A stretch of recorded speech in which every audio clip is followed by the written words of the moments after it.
Well, happy Saturday, honey. Yes, honey. As I mentioned that I would be back today. Well, I said over the weekend. Anyway, it is Saturday night. By the time some of you guys see this, it'll be Sunday morning. And I'm getting ready to do some casework. So, of course, I want to stop by. I just got in maybe about 30 minutes ago. I'm getting ready to do some casework. And it's probably the closest y'all ever gonna get to a motherfucking altar too. So you'll be like, can we see your altar? Real witches show their altar. No, they don't. Fake witches do. Real witches don't show you what they're doing. None of your damn business. Who you doing?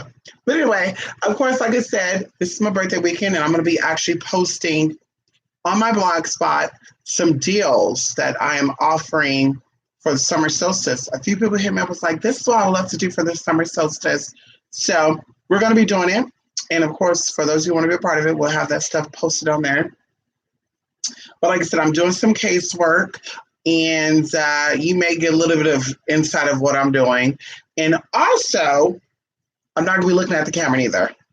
Also, I'm going to be talking about some experiences that I had because, of course, people ask so many questions about ghosts and spirits and all sorts of good stuff. And actually, there's something that I'm going to be giving to you guys too by one of you. One of you are going to be contacting me, and we're going to be doing some stuff together. And everyone is going to get in on it.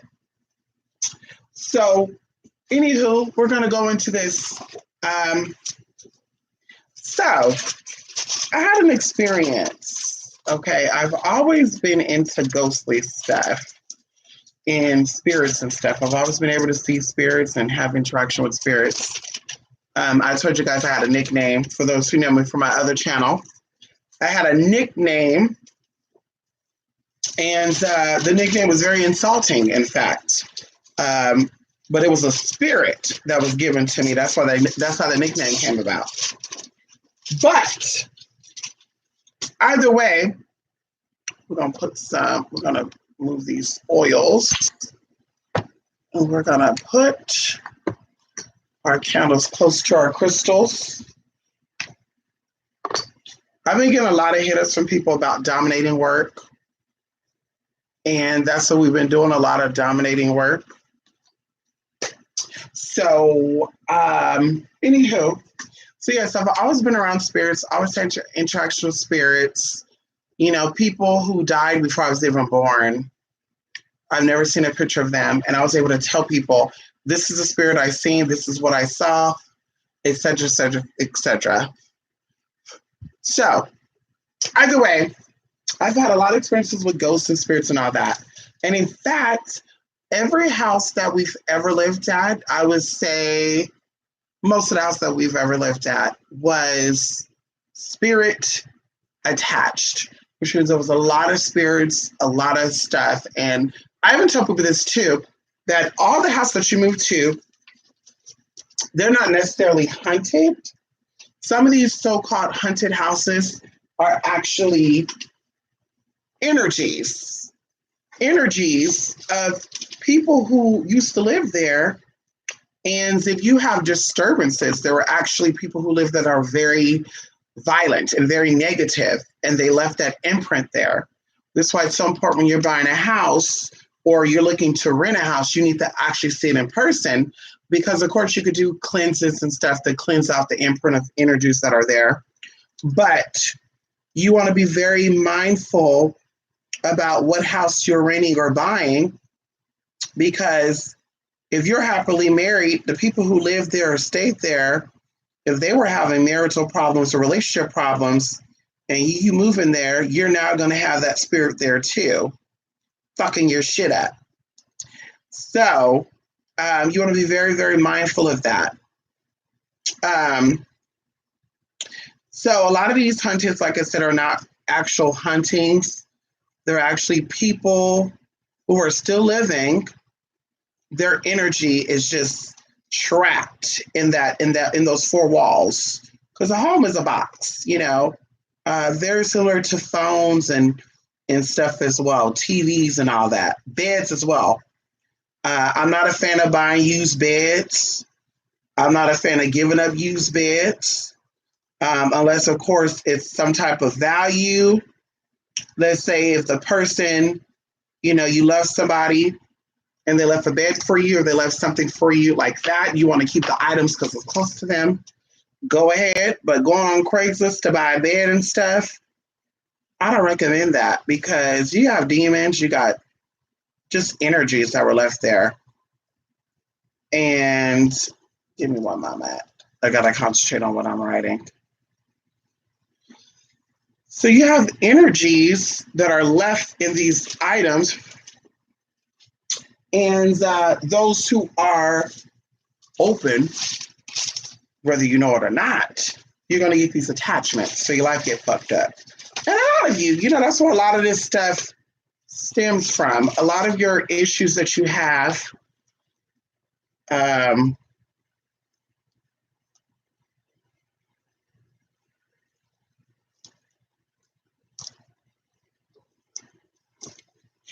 lot of your stuff that you have, a lot of your issues is because you slept in the wrong bed. You let people get up on you, do what they wanted to do on you. Left these attachments on you. And that's what it come down to. And it's even sad,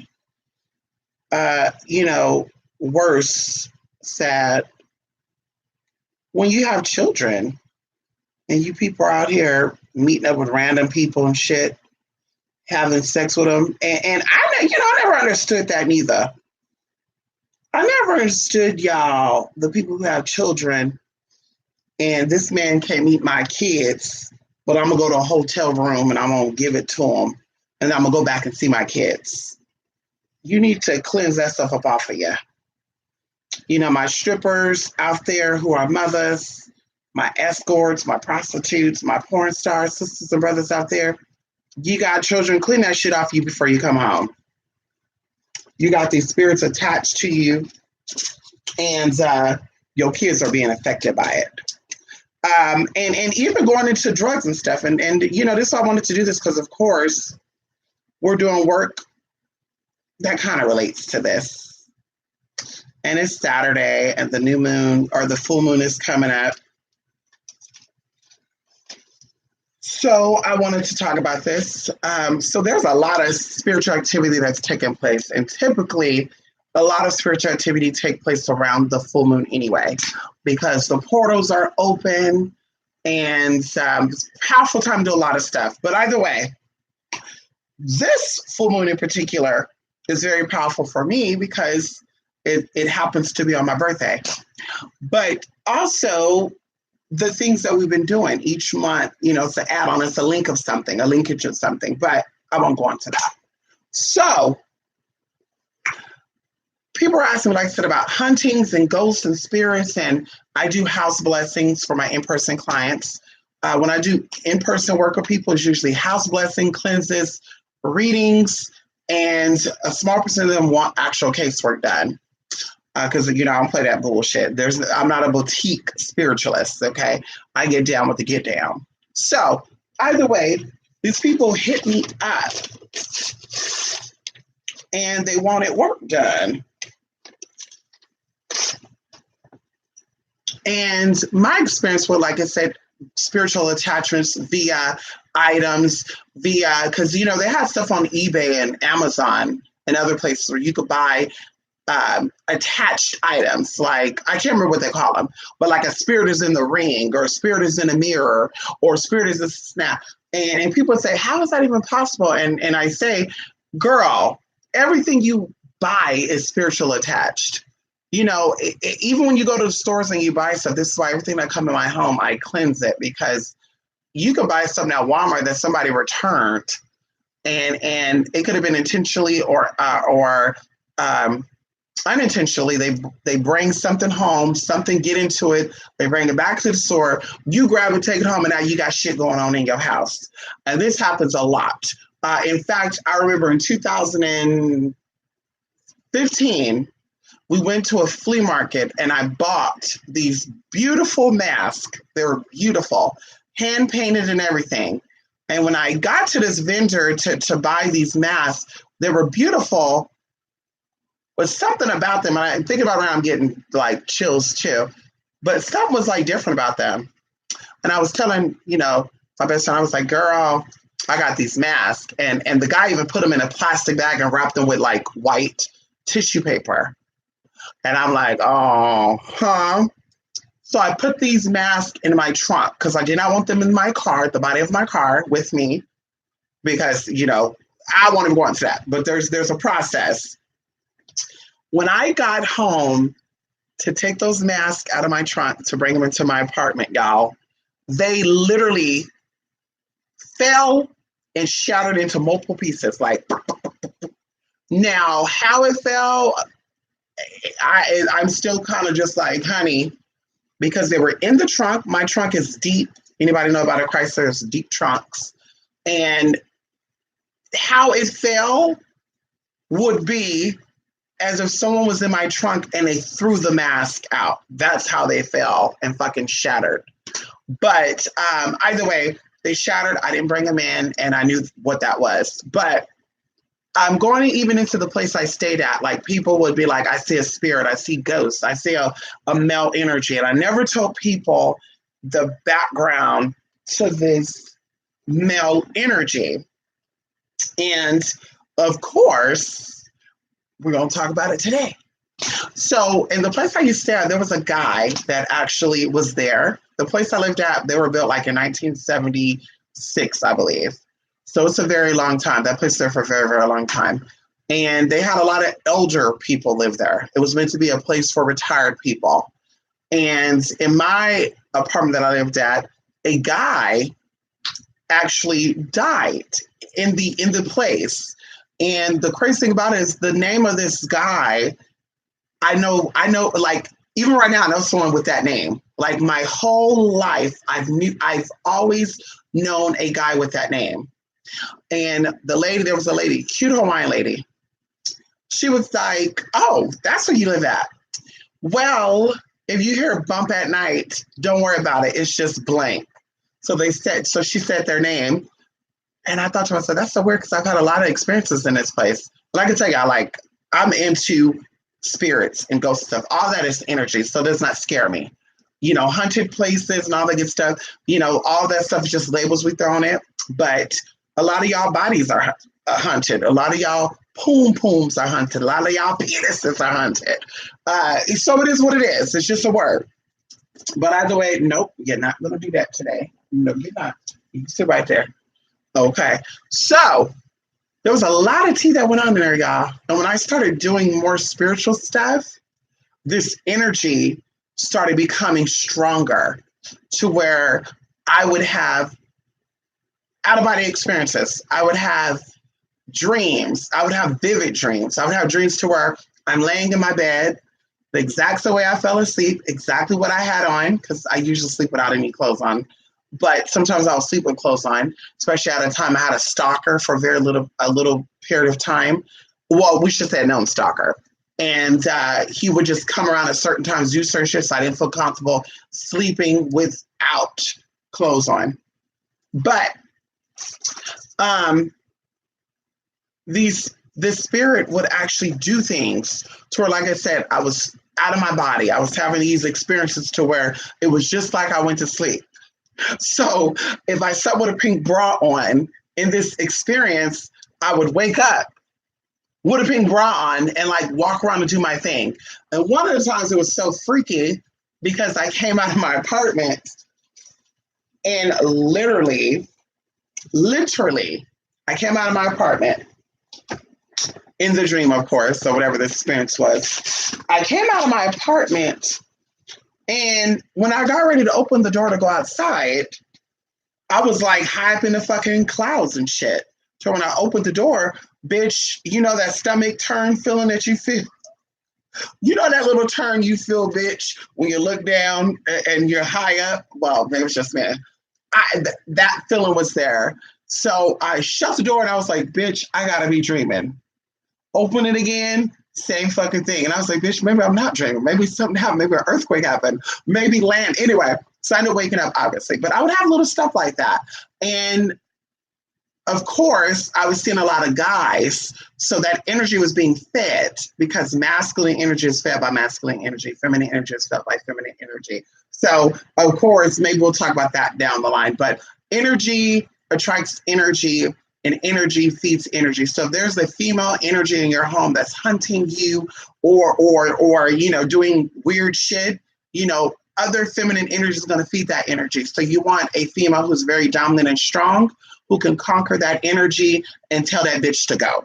Okay. Very similar with the masculine stuff. There's a male spirit there or energy there. You want a male with very strong masculine energy, but a balance to be able to command that spirit to leave. So there was just a lot of weird experiences.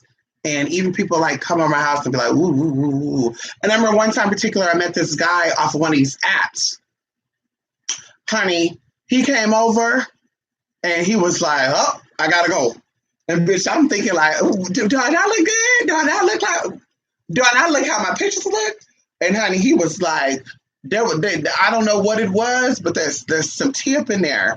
And his exact words were, I felt like I was going into a voodoo house. Now, y'all, back then, like none of my stuff was out because, of course, people would come over, even like the apartment people, the maintenance people would come in. So I would lock my room door and I would keep everything in my room. Sometimes my bathroom, I had a closet as well that Anubis was afraid of as well. Like he was afraid of that closet because there was a spirit there in that closet outside of this man that died there. But either way, and one of the little psychic people who gave a reading on Anubis was like, yeah, he's afraid of that closet and there's a spirit in there and you need to cleanse it out. We're not going to do that because the spirit is what protected me. Please joy. So anyway, so he was afraid, y'all, because he's like, there's voodoo something going on. And I'm like, that is so crazy. So, I played off like, no, what are you talking about? I don't do that. What? I'm a Christian. How dare you insult me? But he knew, y'all, and he actually didn't even talk to me ever again. And I'm sure he see all my shit now, all my scripture. I know he said now, like, oh, bitch, I knew you were doing that. But anyway, let me pull up, because I got to write something down.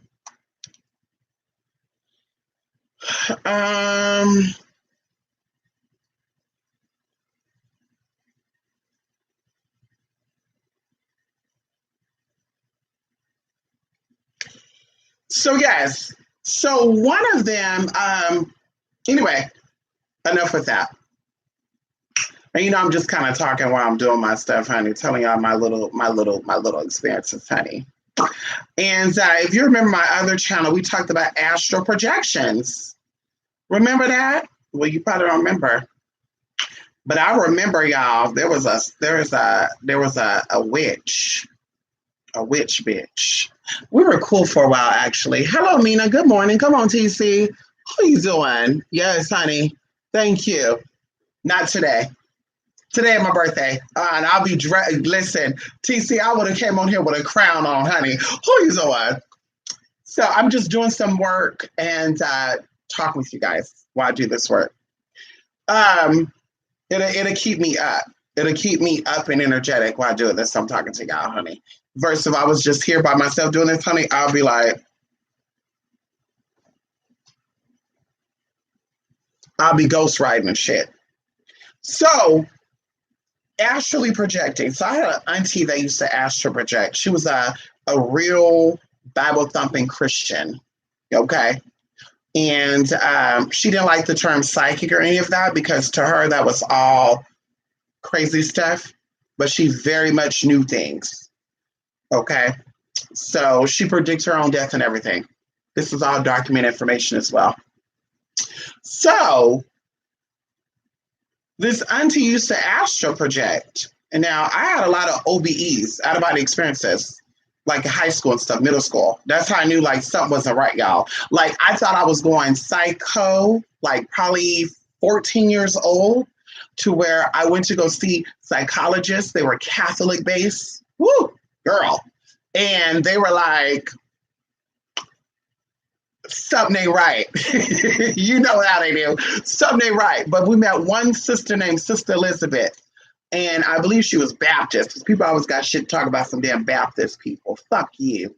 She was Baptist, and she said, God blessed you with vision. And she was y'all, she was very, very, very, very spiritual. Like you could feel it. When you met this woman, Sister Elizabeth, she passed away from cancer. But when you met this woman, her hair was down to her ass, very long, and her energy was like woosah. Like if you were stressed out and you met with Sister Elizabeth and Sister Santos, we had I guess you said pastor lady, a pastor woman.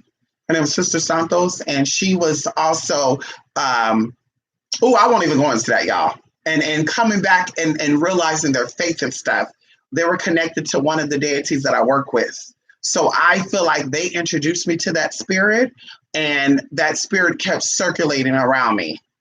And then now all of a sudden I start venerating spirits safely, because of course you have to educate yourself on stuff, or people educate you. And I met people to educate me, and then I start working with this spirit. So this spirit has kept me in favor. Hello, how you doing? Since then, how you doing? But anyway, so Sister Elizabeth was like, God gave you the vision of God gave you the gift of vision.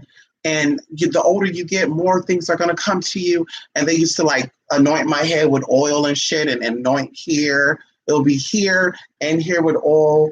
And every time they would touch here, y'all, I would have these prophetic dreams and shit, y'all. Like it was creepy. Like when I say creepy shit, y'all, like creepy shit. Like a lot of y'all want spiritual shit. I wish I could see shit. I wish I was a clairvoyant. I wish I could see spirit. You really don't. You really don't, because some of this stuff is that you see spiritually is so disturbing.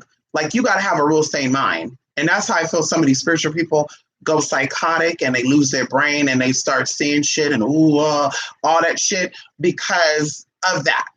They see the stuff, or they've seen the stuff, and it turned them crazy. Like some of this stuff will make you lose your appetite to where you're not going to fucking eat, because you see shit, you smell shit, you taste shit. And that's why I learned even recently how to protect yourself from that stuff. But I just had a lot of prophetic dreams, like very crazy dreams, to where I would be people and people would be me, and I was seeing myself from other people. And then I would, confront the person like, hey, so you really felt this way about me, didn't you? And they're like, no, I didn't.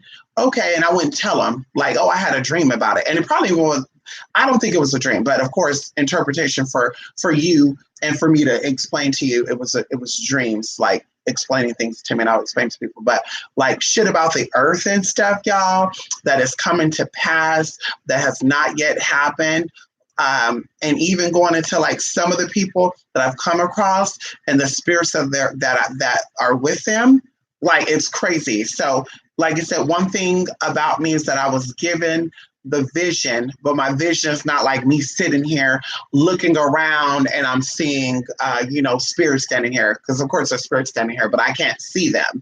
I can feel energy, but I can't see them. But when my eyes are closed or I'm in some type of meditative state, then it all becomes clear to me. Like I can see shadow of light, like purple lights, blue lights, orange lights. Sometimes I see flickering of stuff. Like if it's a spirit that's very energetic and happy, like myself, I see a lot of flickering and shit. Even out like out the corner of my eyes and shit while my eyes are open. So anyway, I forgot where I was going with this. So, y'all, astral projecting. So I would hear stories about this, and I would have out-of-body experiences. One time we were in a haunted house. I was 12 years old. My mom kind of told her story in one of the videos too. But we lived in a haunted house where there were like 5 people murdered. And they were an Asian family, and the baby was like folded up in my mom's closet. There was bones in her backyard and shit, just crazy shit, y'all. Chicken bones and people bones. And of course, the chicken bones are there to protect the people who moved in after. But either way, it's too much shit. Even the memories of that shit was crazy. We had like Ouija board shit sessions in there, y'all. We had a cousin who's now a full-blown Christian, y'all, because of this experience. They were doing a Ouija board. And they were drunk. And I keep telling people, when you're drunk, don't be playing with Ouija boards. Don't be doing tarot readings. Don't be lighting candles and shit when you're drunk. Bitch, because you will get fucked up. Always. Okay.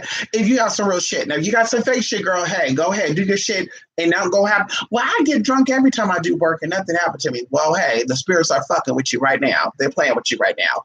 So the Ouija board went down, y'all. You saw these little gnome things running around and shit, little devils, motherfuckers running around and just weird shit. Okay. And there's videos on YouTube of these motherfuckers too, y'all. Most of them are like in Spanish and shit, but they're fucking real. These little ass, little bitty people just doing weird shit. But in this house, I had a lot of OBEs, out-of-body experiences, and I was always sick. I was always throwing up. I always had headaches. My body temperature would change up and down. Like I had fevers and shit, but I didn't have fevers. It was just some weird shit.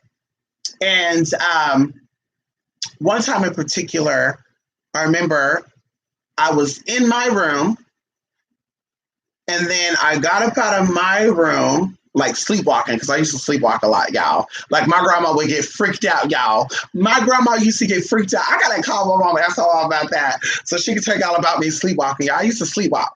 And of course, sleepwalking is a spiritual phenomenon. People don't know that, but it is a spiritual phenomenon, bitch. I would sleepwalk. So literally, and thank God I wasn't sleepwalking and eating, bitch. Ooh, shit out of it crazy. Or sleepwalking and doing some weird shit, like grabbing knives and shit. Ooh, girl, that would have been creepy as fuck. So this time I believe I was sleepwalking because I was in my room comfortably, and then I woke up in my mom's bed. And I remember I looked over at the clock and I saw the time, and it was like 9:38 in the morning, right? So I look over, I saw the time, and I just drifted off into sleep. Well, the phone started ringing, and I jump up because I'm a very light sleeper. I jump up and I go answer the phone, and for whatever reason, I couldn't answer the damn phone. So, bitch, I thought somebody drugged me or something, because, you know, you watch these movies where these people are, like, out of it and shit, and they're, like, trying to get the phone, and their hands are slipping. So, yeah, I really thought, like, I was drugged or something. I was like, what the fuck is going on with me? And, woo, this was freaky, gal. This was fucking freaky, okay?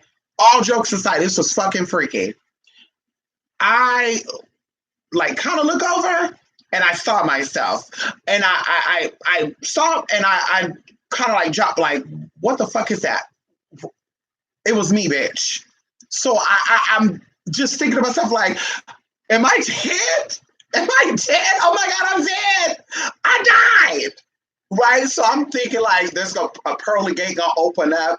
God gonna come down. Some angels gonna come and say, come on, bitch, let's go. Or whatever, the devil, I don't know. But y'all, my mom's bed was like the foot of her bed. She had a walk-in closet and a bathroom on the right of her bed. And the foot of her bed, she had the closet doors that shut, open and shut, right? And then to the left of her bed was the window. So I literally looked over at the closet and I saw a gorilla. Now, bitch, I was like, honey, swoop. So, bitch, there's some shit going on here. There's a gorilla spirit, y'all. There is a gorilla spirit out there, bitch. We talked about this before. There's a gorilla spirit, bitch. So there was a gorilla looking at me, bitch, like for real, looking at me. And I was like, oh my God. So I'm feeling this energy from this gorilla. And I'm like, this is not real. This is not real. I'm telling myself, this is not real. This is a fantasy. This is not real. I'm dreaming. I'm sleeping. I'm dreaming. I'm sleeping. So fast forwarding, I ended up waking up because there was a knock at the door, and it was like a boom, boom, boom.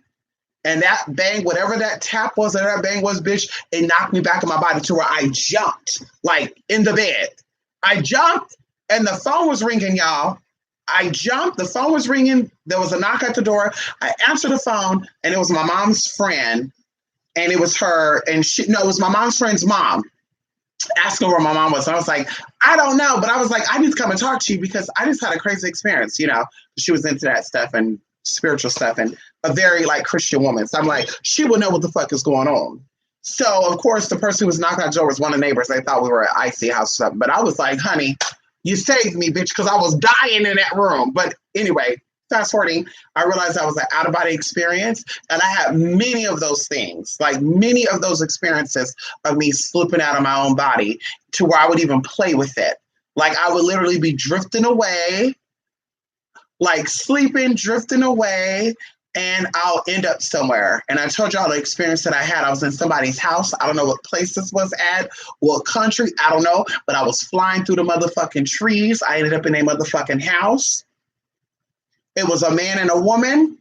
The woman got up. She saw me. She went back to sleep. She's like, oh, shit. And she was speaking something. I don't know what the fuck she was speaking. The guy, she woke the guy up. The guy got up. He got a broom, bitch. And I'm feeling me get hit by these fucking brooms. Bitch, I was getting hit by this fucking broom. I could feel it. And in fact, when I woke up, I had a scratch on my damn arm, which you can still kind of see faintly. I had a scratch on my fucking arm, y'all. And my fucking arm was hurting. So it could have been the way I slept. That's going to be my logic behind that. Because, that's going to be my logic behind it. Because even if my spirit was floating, how would my spirit then come back and transfer what the spirit was feeling onto the flesh? I don't believe in that. So either way, bitch, I ended up getting out the house. I don't know how I even got in the fucking house. Getting about the house, running down the street. Bitch, a dog started chasing me. And then I ended up flying away again and woke up, y'all. And every time this happened, I wake up through a bounce. Like I jump on my bed, like I fell or something. So anyway, fast forwarding. In this apartment that I lived in, this is my first place that I got by myself. And yes, honey, you saw yourself a gorilla. Honey, yes, it's a gorilla spirit. Yes, TC. So listen, were you near a mirror when you saw this gorilla? No. No, it wasn't no damn Donkey Kong game. No, bitch, it was a real gorilla, an actual terrifying gorilla.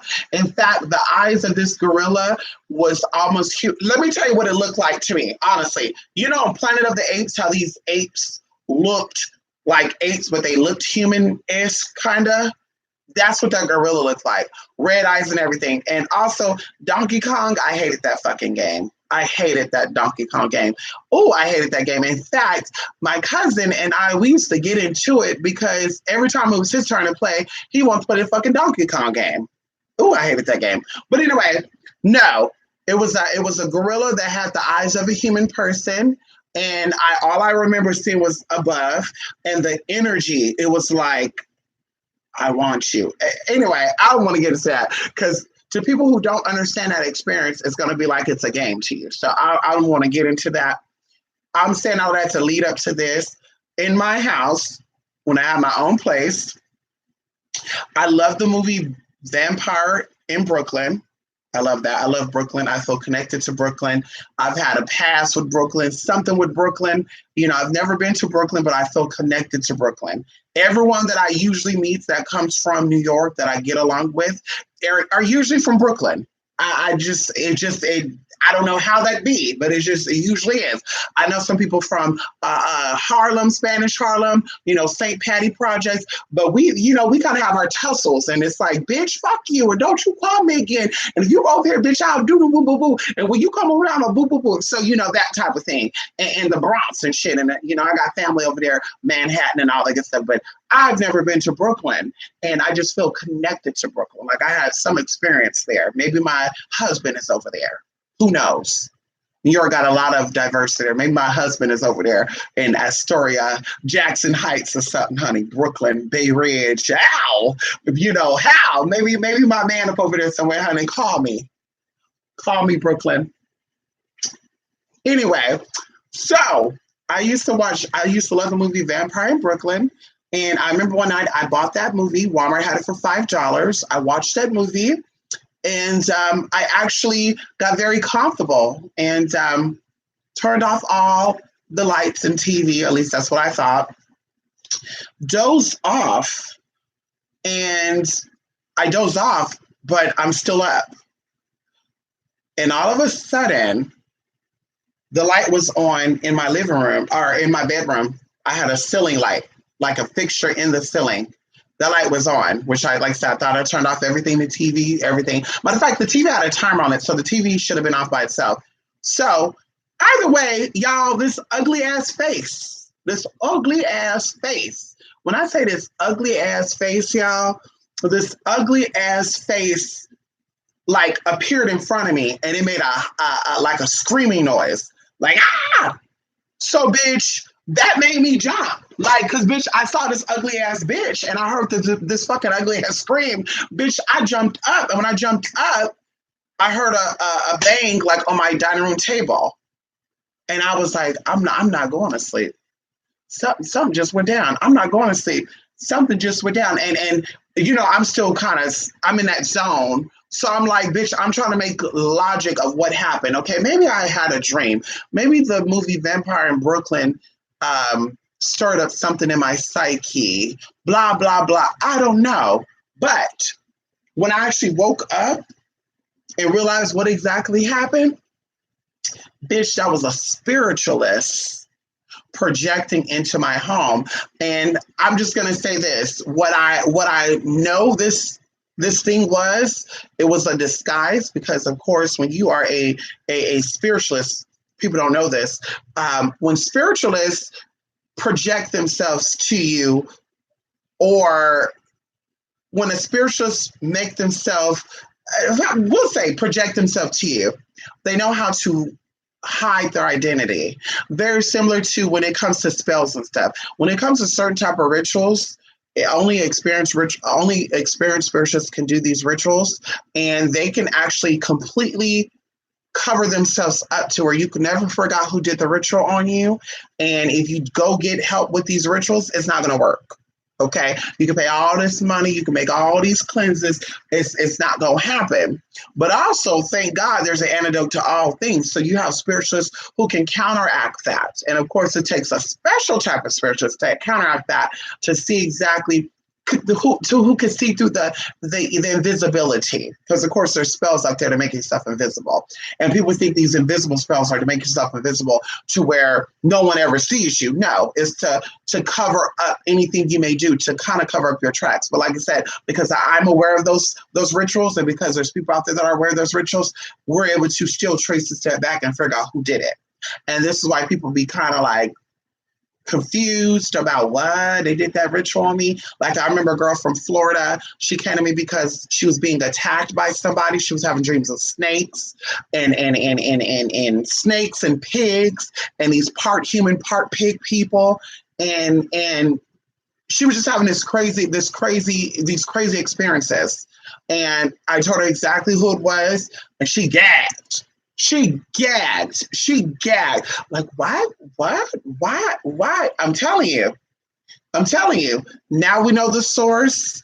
You're going to do A to Z on this person and watch what happened. And sure enough, it happened. It fell off.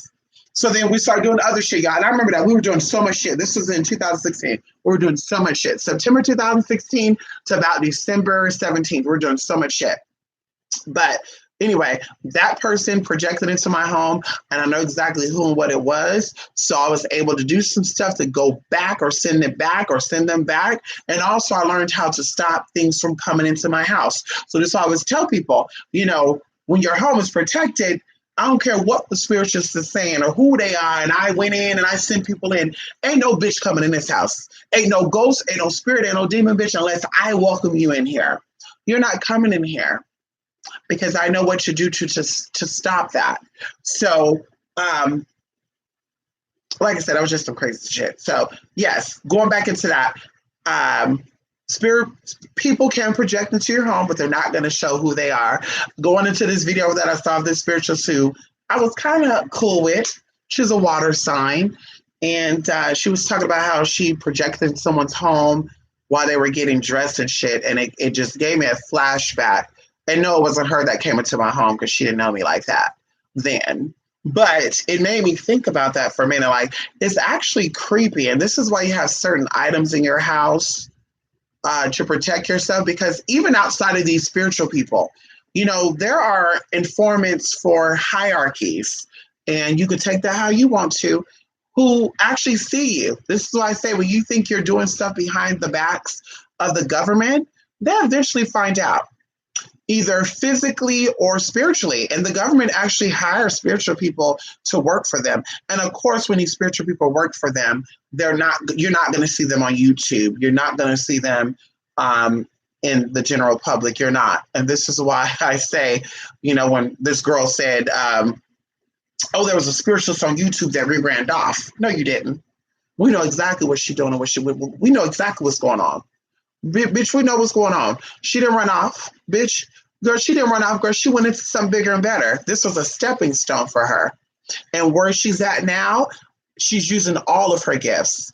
And that's what's important. She's not over here playing that role and I'm going to act like I got something. No, they saw what they saw and they were able to recruit her. We'll just keep it at that. So, girl, that shit is real. And of course, you have not had those experiences. That's why I say I encourage y'all, when I start allowing people to meet with me in person from off the internet, which it's been started. I've not formally said, hey, if you're ever over here, for this amount, you can come and stay, blah, blah. I've not formally said that, but you definitely can meet with me and we could definitely do some spiritual stuff so you can see things because, that's why I cannot wait to hit the road pretty soon, because this girl, she's very atheist and she doesn't believe in spirits. And she said she don't believe in magic because in these movies, they got people spinning shit and sending purple shit to people. So she's like, I don't think magic is real. And I'm like, I want to show her how we can make a non-haunted place haunted. I want to show her how we can make a haunted place not so haunted. I want to show her how we can manipulate that energy in that place or that space so she can feel it. And if you're not going to see it, you're going to feel it. And she's already talking about how I feel stuff. I'm having these dreams. I gave her a little bit of astrology lessons and now she's an astrologist. Now she's like, girl, I met a guy. I said, girl, you're a Pisces. He said, yes, I am. How do you know? Because I know. Girl, now girl. Now I gave her a little tape and I'm like, girl, that's still spirituality.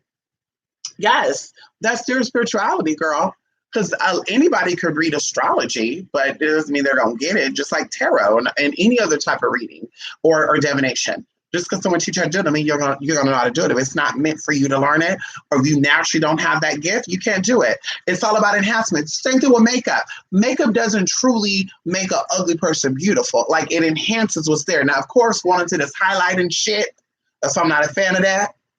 Bitch, we don't do dimensions and all that, bitch. We just put a cover up on. We go flat on lashes, bitch. Ain't no highlighting, contour, and all that bullshit, girl, because that will give an illusion. But naturally speaking, people are just using BB cream. So you can't take an ugly person and make them beautiful with makeup. And the same thing with that. You can't teach someone how to read candles who already don't have that ability somewhere within them. And then also segueing this over, because of course,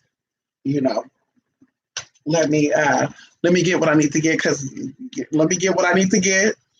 because I did a lot of talking and not a lot of doing. Bitch, leave me alone. So, of course, there are attachments on everything, drugs, alcohol, and it really amazes me that people are not aware of this. People are not aware of the spirits that are attached to, drugs like crack and coke. And weed too. There's spirits with weed as well. And these weeds are not, these spirits are not there to enlighten you. They're there to confuse you. Hello. Okay. So you can get mad all day long because that ganja make you feel good, bitch. You got other shit to make you feel good too. As somebody was saying, I was watching a video, I want to say a year and a half ago, where they said there's an epidemic of people doing drugs because we live in a psychopathic society, a psychopathic and sociopathic society, which is true. Honey, you can't trust nobody. People have a trigger, they click. You got husbands that get rid of their wives. You got wives that get rid of their children. You got brothers that kill their, it's crazy now, y'all. It's some crazy shit that goes on. Best friends are 20 years, something happens where the best friend take the other friend out. Like, it's some crazy shit. So we live in a very unfilling world. And this is why these things everything is so synthetic. Like, to feel relaxed, smoke you some weed. To feel high or better about yourself, go ahead and pop that or do this and that. And that's what it's about in society. So this actually, you're synthetically creating feelings for yourself when you can naturally have that. You can naturally feel whatever you're feeling in marijuana, why you smoke marijuana, whatever you're trying to feel with that, you can do that naturally without that. But because we live in a society where everything is synthetic and it's processed, and I want you to have the fake emotions. I want you to come across with the real emotion, but we're going to give you something fake to give it to you. Or we're going to give you happiness, but temporary happiness. And that's not what I want. So that's why I don't do that shit. But they were saying that. And that's what it has come down to, bitch. All my motherfucking phones are dead. This one ain't dead. Hold on. Ow! This one ain't dead, bitch. Let me get into this. So yes, so going into this, these drugs and stuff have spirits on them, and that's why I don't even do it. I was talking about this with my friend, me being a femdom, I met a lot of people who like to party and play. Being an LGBT person, a lot of you people made your money off of people like me because, of course, a lot of my people have learned how to detach themselves. They were cut off by their parents or relatives at a young age. So they learned how to find fake love, and they use substances to give them fake love. That's why a lot of people that are LGBT are typically addicts, and or, they're addicts in one way, shape, or form, right? So my story is very, very different, and that's what I'm thankful for. Hallelujah. Okay. Anyway, so going into that, these things, basically they do it because they want to connect back to something, and it gives them a false sense of reality. And the reality that they think they're getting, like I said, is not really real. It's not real. And anybody who goes up against that reality, they want to be combative with, and they want to fight. And even going into someone who I know who used to get high a lot off of weed, I think other stuff too, but weed is what I know, what they're saying. I share things with them that they can get natural feelings from. They want to relax. There's other things you can do that's actually good for you.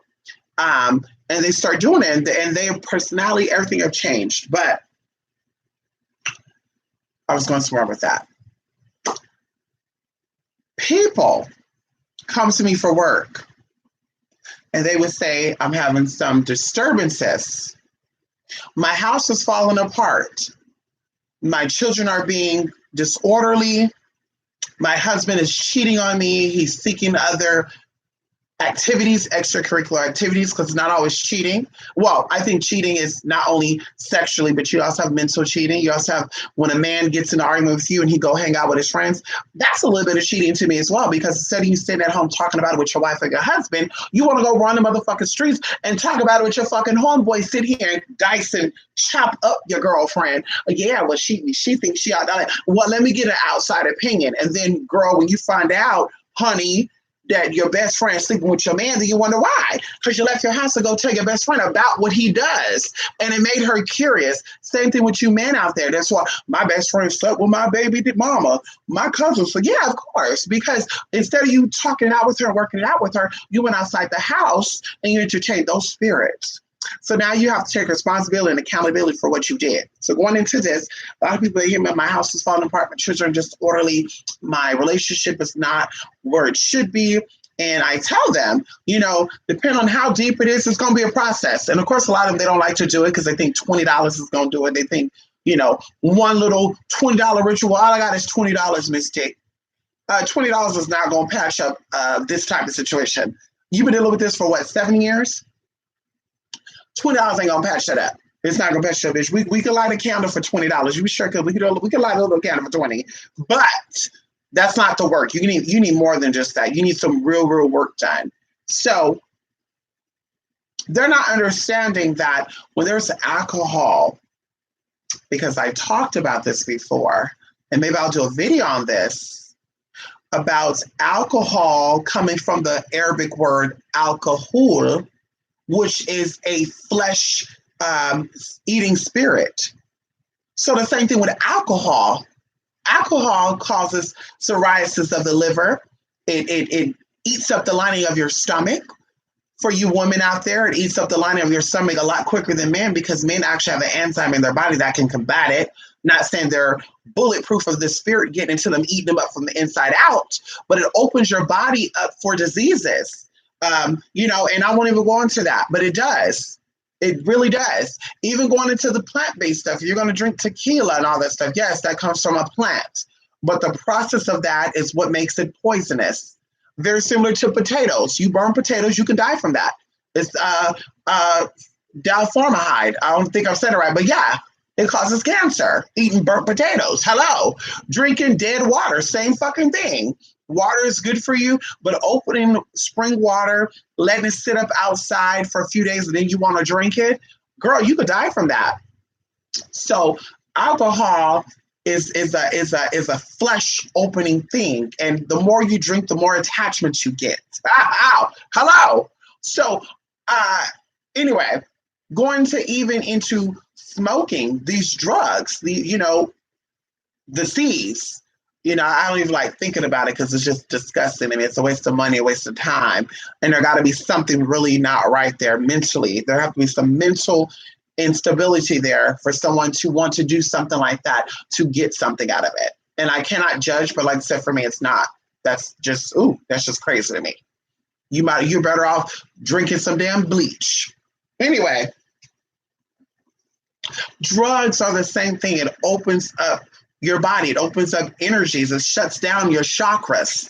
Yes, no, marijuana does not open up your chakras. It does not open up your crown. And I'm relaxed now, and now spirits are giving me insight. Yeah, you all think that. A lot of you people that smoke weed, you think you become smarter on marijuana. You don't. You do stupid ass shit. I see people that smoke weed all the time, and a lot of things they do does not make sense to me at all. At all. And that's everyone I know that's ever smoked weed. It does not make sense to me. Some of them make some very smart decisions, but I feel like that's the real them. And then some of them do stupid shit to where it's like, how did that make sense? Oh God, like thinking about it makes you feel dumb. Like, how does that make sense that you would do that? Anyway.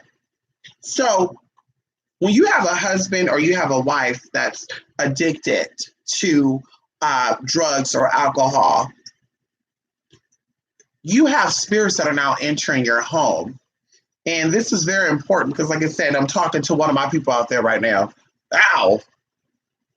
When you have a man or a woman that does that, who drinks or smokes, and they have to do it because some things, sometimes it's a habit. So you have to have a glass of wine every night, like things like that. There's a spirit that you're inviting in, and depends on your level of consciousness, because alcohol actually lowers your frequency. Even when you start taking one sip, your frequency starts dropping. And of course, as we mentioned before, you don't have to lower your frequency in order to interact with demonic forces. Because a lot of people will say, well, yeah, you get high, you get drunk to work with demons. You don't have to do that because you got to always remain in control. The issue with smoking and drinking is when you're trying to have these spiritual interactions, you now become a servant to these spirits to where they dominate you. They have you acting a fucking fool. Some of you got people pregnant when you were drunk. Some of you showed your ass when you were drunk when nobody want to fuck with you no more. I have people right now that I was friends with, I'm not friends with no more because the alcohol fucked them up. And they did some stupid shit to where I'm not getting over it. I don't care how drunk you were. You were responsible for getting drunk, bitch. Nobody came and poured the alcohol in your mouth. Bitch, you did that. So you have these drugs and alcohol introduced into your home. Now you have spirits that are coming in. And when you're not spiritually strong, when you're not spiritually in the known, then of course these spirits become very combative with you. And when it comes to people with addictions, regardless of addictions, you cannot confront them. Oh, hey, you're alcoholic. Because they become offensive, and then of course things go down, and the spirits that are ruling them will cause them to do stupid shit to you. You have to do it from a spiritual point. But you have this going in, all this going into play, and your house is falling apart. You can't sit here and point the finger and say, well, I had an enemy back in the day who used to do magic on people. And I think they're putting a spell on me, Mystic, because I went to another reader, and the reader said that they were putting spells on me. And of course, when a client said that, I asked them, Well, how did this reader bring up that this person was doing spells on you? What exactly did you tell them? Well, I told them that I was having problems, and I think someone from my past are causing these problems. Ding, ding, ding, ding, ding, ding, ding, ding, ding, ding, ding. Hello. So, of course, this reader is going to give you back what you gave them. That's why I always tell y'all, when you get readings from people, don't give them no feedback. Don't say, yeah, I got a man who I think is cheating. Can you give me some insight? Because now they're either going to tell you that he's cheating or he's not cheating. You need to say, I'm having some problems in my relationship. Can you give me some insight on how to fix this? And then let them talk. Let their spirit tell you what should be done. Don't spirit be like, well, I've been with this man for 25 years and he's cheating on me. And I think that he's talking to one of his exes. I'm not too sure. And now the spiritualists who may not even be real spirituals will be like, yeah, he's cheating on you and he's talking to this girl. And yeah. And then you're, what? Yeah. And then you get so upset and you're like, what? Well, fuck him. I knew he was. Yeah. I don't know what that is. I don't know. I won't even go into that. That's not my business. Anybody know that, bitch? I'm not going to sit here, go to the doctor and tell the doctor what's going on. I can tell you the symptoms, but I'm not going to sit here and say, well, I think I have lymphoma of the diarrhea. And I think I also have something called subglantius neurosis. And bitch, we're not going to sit here and do that because I'm kind of helping the doctor. Then he's going to be like, I don't got to do no research. Bitch, I don't got to do no blood work because I think you have what you say you have. And you go write your fake ass prescription, and now you take a medicine that you really have to take. So same thing with you getting spiritual readings and going to spiritual workers and you tell them every fucking thing about you. And you become friends with. That's why I said I can't be friends with you. If you're getting work done with me, I cannot be friends with you because at the end of the day, you're going to eventually tell me everything. And when we are doing work, it's my personal side that's going to kick in and give you advice, not the real side. I need to tell you, girl, you need to leave that motherfucker alone, okay? Or whatever else come up. So when your house is falling apart, like I said, and it's not always the outside, it's not always the exes putting things on you. Some of this stuff is self-inflicted. And once again, self-infliction is, okay, I'm going to coin that term. Self-inflicted curses is when you or the people around you, which ultimately become you, because of course you're having sex with somebody, you're sharing saliva, mucous membrane secretions, excretions, bitch, they're now a part of you. If you gave birth to those people, they are now a part of you. If you share the same dwelling with those people, they are now a part of you because the house is symbolic for the body, which you're not understanding that. So this is why I always tell you that ain't no boyfriend moving in my motherfucking house, bitch, unless I know that you're going to be my husband. When we become one, you coming in. When we become one, we're going to have sex. But I don't have sex with people just because I think they're cute or I like them. I've done sexual things to people, but to actually, you split me open, I'm splitting you open, we doing all this shit, we doing everything under the sun, girl, bye. You ain't getting up over here unless you manifesting like I manifested, bitch. You ain't getting up over here and getting none of this. But that's what it is. Self-infliction is when you're doing things and you're doing things to yourself to open the doorway for spirits to come in. Even going into where people get work done with me, and this is a big issue. People get work done with me, and I will tell them, while we do this work, don't be checking on Instagram if he's talking to other people. Don't be checking on Facebook. Don't hit up his mama, his grandmama, his best friend. Yo, what's up? I haven't talked to Dee in a long time. What's going on with him? Don't do that shit. Even if his best friend call you, bitch, you ignore his ass. You busy anyway. Hold on. You busy anyway. What you doing having time to answer the phone for your boyfriend's best friend anyway, bitch? That's why they blow up y'all phone like that, because y'all too available. And that's why that nigga disrespect you too, because you're too available, bitch. You call my phone, bitch, I'm not answering like that. But anyway, so they're letting these spirits in. We're doing work to shut the door, and you're keeping it open. So the spirits are like, bitch, we ain't going nowhere. And sometimes the spirits be, laughing at me, throwing tea at me. Like, bitch, you need to let her go. And if they don't do it, somebody who get possessed by the spirits come and say, girl, don't be doing no more work with that person. Because I tell y'all, I got a friend out there. I don't share nothing with this person. I know this person's the real deal Holyfield. And I can't wait for us to meet up in person ever. Well, this person was like, there's somebody that you're dealing with. She's a pregnant woman. She blah, blah, blah, blah. And I'm like, bitch, wait a minute. The fuck? Yeah, leave her alone because she entertaining spirits. She hit the other spiritualists. She blah blah blah. And I'm like, what? Like how? Like girl, she's tapping into something because of course, like I said, I don't talk about shit. I don't share none of my casework with anybody. Not even Lachey know what I'm doing. I'm like, yeah, girl, I'm doing the work for this girl. She's married. She got 5 kids and she want me to get her husband back. I don't tell Lachey nothing because of course you might be hitting up Lachey for work and that becomes a conflict of interest. Okay, on top of that, Lachey might, who knows, maybe you're Lachey's friend and she's not telling me. So she go back and say, yeah, Mystic said that your panties are dirty. And then you going to call me and say, Mystic, you talking shit about me, bitch? No, we're not doing that. Mm-mm. So, self-inflicted, you're doing things to allow these things to happen. And instead of you taking accountability and responsibility and going within and say, ooh, what am I doing? You're ooh, ooh, ooh, ooh. So now if these people are doing stuff, you keep the door for these spirits to come in and get your ass right together. And that's what it comes down to. And like I said, I'm bringing this up because of course I get a lot of work from people who are in that and said, oh my God, my husband, oh my God, my life is so horrible. And I'm like, are there drugs in the picture? Is there alcohol in the picture? Well, we should be doing work on to stop his or her addiction. We should be doing work on him or her to stop them from going out to do that stuff because now you're wrestling with those spirits. When that person get drunk and high, that's not them you're dealing with. You're dealing with a whole another entity and sometimes multiple entities. That's why a lot of y'all, you get a man that hits you when he get drunk. A lot of y'all get a woman that hits you when she get drunk too. Because that's not her. When she's sober, she don't hit your ass. When she's sober, I love you. I'm Momo. She keep grabbing you by your face and shit, kissing you. Same thing with him. Oh, baby, you're so beautiful. I just want to get you pregnant again. But when he get drunk or he get a little stop going on, all of a sudden, bitch, you get thrown out the window. All of a sudden, bitch, he threatening you, saying, bitch, you telling about I'm gonna take you out and them out. And some of them actually do it. I found out today that someone that I know, her sister was taken out recently by her baby daddy. And this is some real shit. She was taken out by her baby daddy. And not only did the baby daddy take her out, he took their baby out.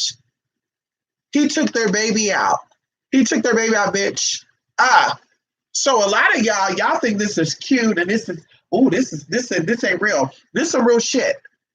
And this man, he had a temper problem first off, so he had issues growing up as a kid. That's why I tell y'all, take y'all nigga to counseling. You want to have a baby with a man? I don't care how big that dick is. I don't care how handsome his bitch. Take his ass to counseling. And same thing with you men out here. I don't care how beautiful she is. I don't care if she look like Halle Berry, Tyra Banks, girl Beyonce. I don't care what the fuck she look like. Bitch, take her ass to counseling because the little girl might have some motherfucking issues. She might have some daddy issues. And how you know she do, bitch? You call her bitch, you call her hoe, and she still call you. You call her tramp, you disrespect her and her body, and she's still giving you shit. That's a girl with daddy issues. Same thing with you niggas out there. You women, when you meet these guys, mommy issues, when you done disrespected him, you don't cut him off. You don't say, nigga, stop calling me. Fuck you. And even going into that too, especially a man got a baby by you. When a woman has a man's child, he has you on a motherfucking pedestal. Because even when a man has a baby mama and he has a new girlfriend, he's still going to be fucking that baby mama. And that's what you people need to know about too. He's still going to be fucking that girl. So don't be thinking, yeah, he don't talk to baby mama no more. Bullshit. When a real man have a baby by a woman, he put her up on a motherfucking pedestal. And can nobody touch. Even if he done moved on, she done moved on. Let him find out that his baby mama has been disrespected in any way, shape, or form, bitch. He's going to handle that. So a lot of y'all, you're sitting here and you fucking with men who disrespect you, disrespect your children, and you just think it's cute. You think it's cute, but I'm telling you, you're gonna come on one day and you know, something gonna be happening to your kids or you, and you're gonna sit back and say, I wish y'all coulda, woulda, coulda, and then your family gonna sit back and say, I wish you would have saw the light before it was too late. Yeah, I wish too. But she had a spirit she was wrestling with. She had demonic forces that she was wrestling with, and instead of her getting help for the real tea, she was comfortable laying with those fucking pigs. And we're not about that life. I told y'all, we're not dealing with basic people no more. I'm not doing that shit no more. You that type of person, bitch, please don't come to me for no work. We're not doing that. I don't care how much money you got, bitch. Like I told the bitch, I offered that $3,000 at one time. Bitch, you can keep that. Take that 3,000, pay a bitch who's gonna feed your other side. Because I'm about giving you a healing, girl. That's what I'm about, castigating and correcting. I'm not about castigating and correcting because it makes me feel better. Oh God, let me read her to filth because it makes me feel good about myself when I tell a woman about how stupid she is by laying up with a man who's no good. Oh, that makes me feel so good. Why the fuck would I even care about that? You know, as one of the people said, um, uh, passive aggressive. This person was like, I'm successful. I own many businesses. I get what I want. I know how to get it. So I jokingly said, well, Mrs. Successful, can you go ahead and get your new phone? Because I'm tired of calling your phone and it sounds like you whispering. And the calls keep getting dropped. And she gonna say, you being passively aggressive because blah, blah, blah, blah, blah, blah, blah. And I'm like, no, no, no, no. Because you told me you were successful. I didn't say that. If you want to tell me that, bitch, I would never brought that up.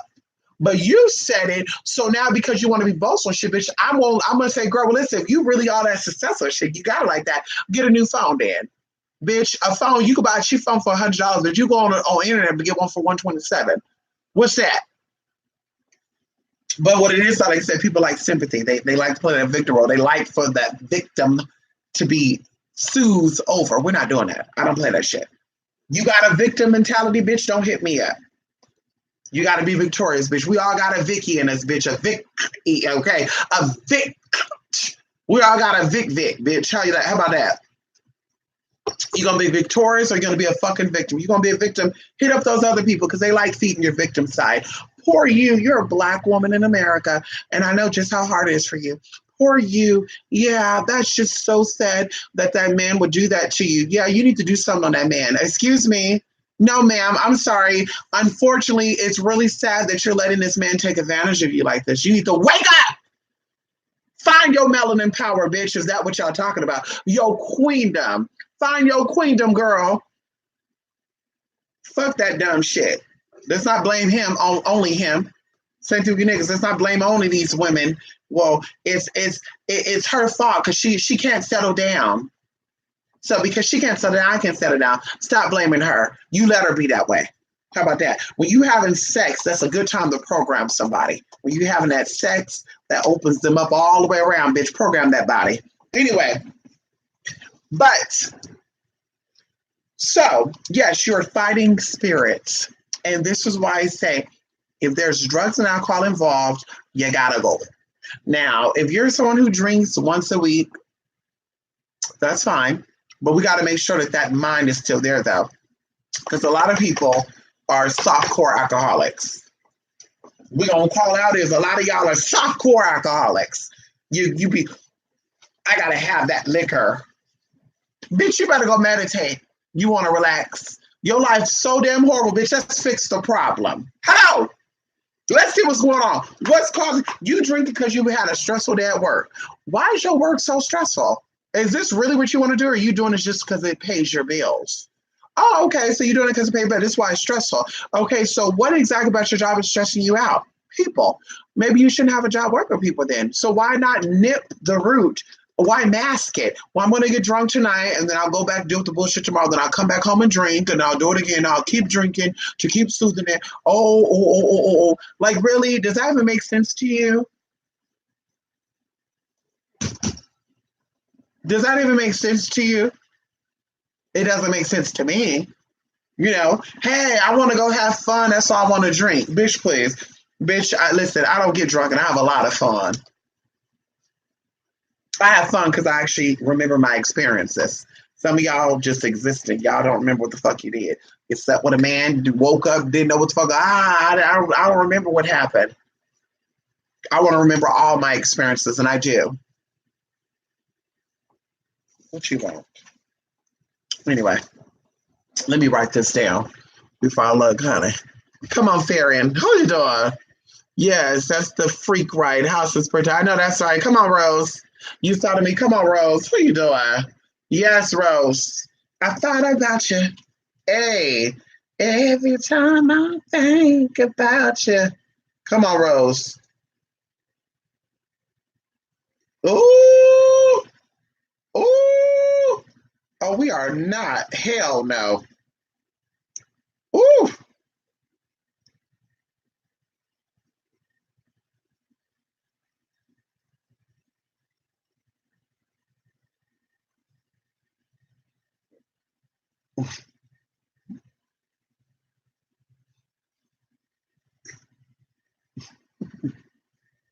I'm sorry, I'm writing down the scripture, and this scripture is so harsh. It's so harsh, but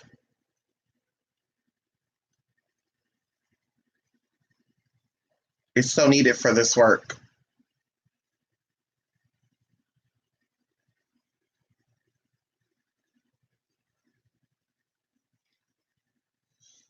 Yeah, so I hope y'all are having a good weekend.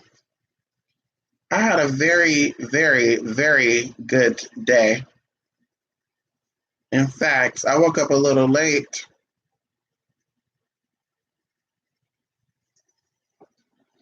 I woke up a little late, but I felt lazy today. But we know what it is. Hmm. That's right. Wine and spirits. I know that's right. Yes. Some people don't need children, but you definitely need to. See, I always tell people this. People be like, I'm single, Mystic. And I tell people, I'm single by choice. I'm single by motherfucking choice. Because I know that in this day and age, there's a lot of shit that comes with relationships. And there's always been things in relationships. But back in the day, people kept them concealed. Okay. This is why divorce rates are so high right now. You got what, 60% of divorces in America? 60% of marriages end in divorces very soon. And then if not, some of them die because you killed your fucking spouse with stress and bullshit. Yo, daddy and mama issues, bitch, bringing it on, passing on to your kids and your motherfucking man. Can we talk about it? And your motherfucking wife, woman. So, either way, back in the day, it was you were able to conceal it. You know, there was something going on. I'm suppressing it. But we're living in an age of revelation. We're living in the time of revelation. And this is why those who are physical people are equating these experiences with the end of the world. And in fact, it's not. The world is changing or ending the old way. We're entering into a new dawn, a new age. And this age is beautiful because it's ushering in a lot of energy. And those who are going to have children outside or over the hump, bitch, you're gonna see the tea. It's gonna be a beautiful experience, honey. So this whole main stuff, how people are like one thing, one that. You don't want everything to be one. They're trying to get you to love blacks equally as whites, and they want you to love immigrants equally as you. No, you don't do that. You hate them because they were treated like girl.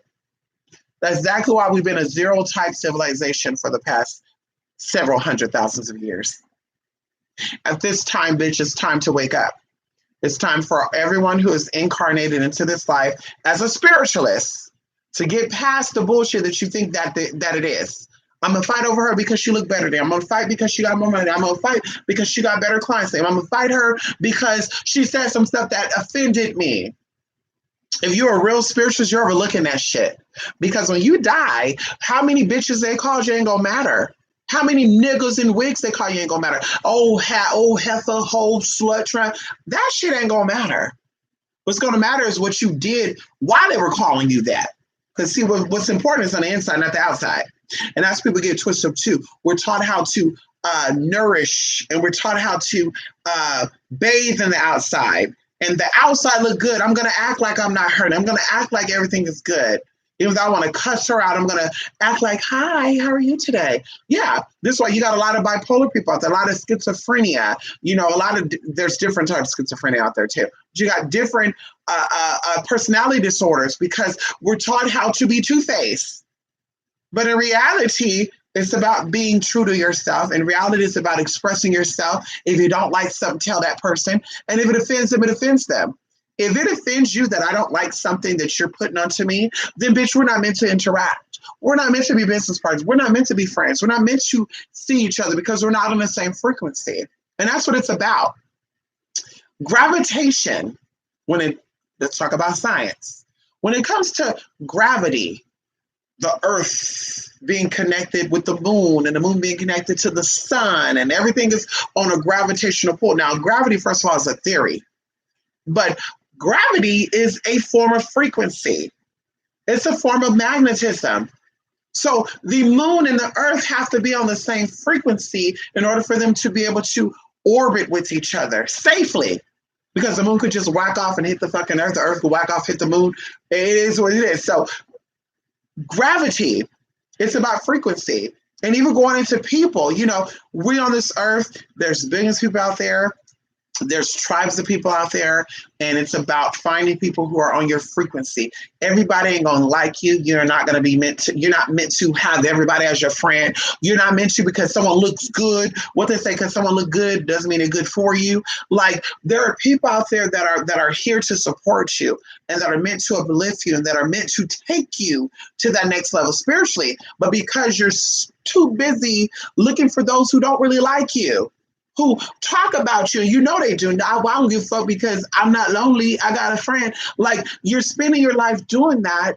And that's why you're not finding that peace of mind. This is why you're so stressed out. This is why you got sickness running through your damn body. But you're going to sit here and you're going to have people like me or try to convince people like me that there's nothing there, that everything is good. A spirit only gave me this sickness as an experience. No, spirit did not. No, spirit did not. Spirit wants you to be happy, healthy, and strong so you can live your life to the fullest and go out the natural way. Diabetes, cancer, that's not the natural way. That's not the natural way. That is a man-made sickness or sickness that has been brought on by man-made issues. So going through that whole process, it's about being true to yourself, and that gives you peace of mind. I tell people, bitch, I don't drink, I don't smoke, I don't pop pills, I don't need to pop pills because I have peace within myself. Everything about me, I'm content with. No man, no woman tell me anything about myself and expect me to think otherwise. Oh, girl, maybe I did do it a little too much. So let me step back a little. Girl, bye. It's going to get a long time to get in my skin, to be comfortable in my skin. But going into issues, trauma, before you build, because it's not about 50-50, it's about 100-100. You want a whole man to come into your life. You want a whole woman to come in your life, not half of that man or half of that woman. Because see, this is why a lot of relationships don't work out. Now, see, people can sit back here and talk about, well, bitch, what you know? Bitch, you only 30 years old. You never been married. You don't have any kids. What you know? Well, bitch, it's something called common sense. It's something called, I don't know where it comes from. But anyway, bitch, it is what it is. I think it's common sense. If you got a man who had issues as a kid with his mother, who didn't have connection with his mother, who did not understand the role of the woman in a relationship or that feminine energy, or you have a man who did not have that masculine energy or his father and understood the role of the father in that partnership, then you have a man who is halfway built. So then he comes into a relationship with you, and if you're halfway built, because some of you could be whole built, and you settle for a half-built man or a half-built woman, and that's also a motherfucking problem, because you come into the relationship with all of you, all of your feelings, all your emotions, you invest everything in, and this man, this woman came halfway in, and we're not going to say it's their fault, but they've come halfway in, and you wonder why. Well, I want all my time with him, and I can never have it. I want him to just leave all those people alone and come home. I want him to leave all his friends alone. I want him to be here. Why? Why can't this happen? And of course, the answer is always the same when I tell people, you've settled for a half-built man. And it's about being whole. And that's what I said for me, maybe because I have many experiences. I have memories of my lives, some of my lives, not all of my lives, of my experiences with men and women of all cultures.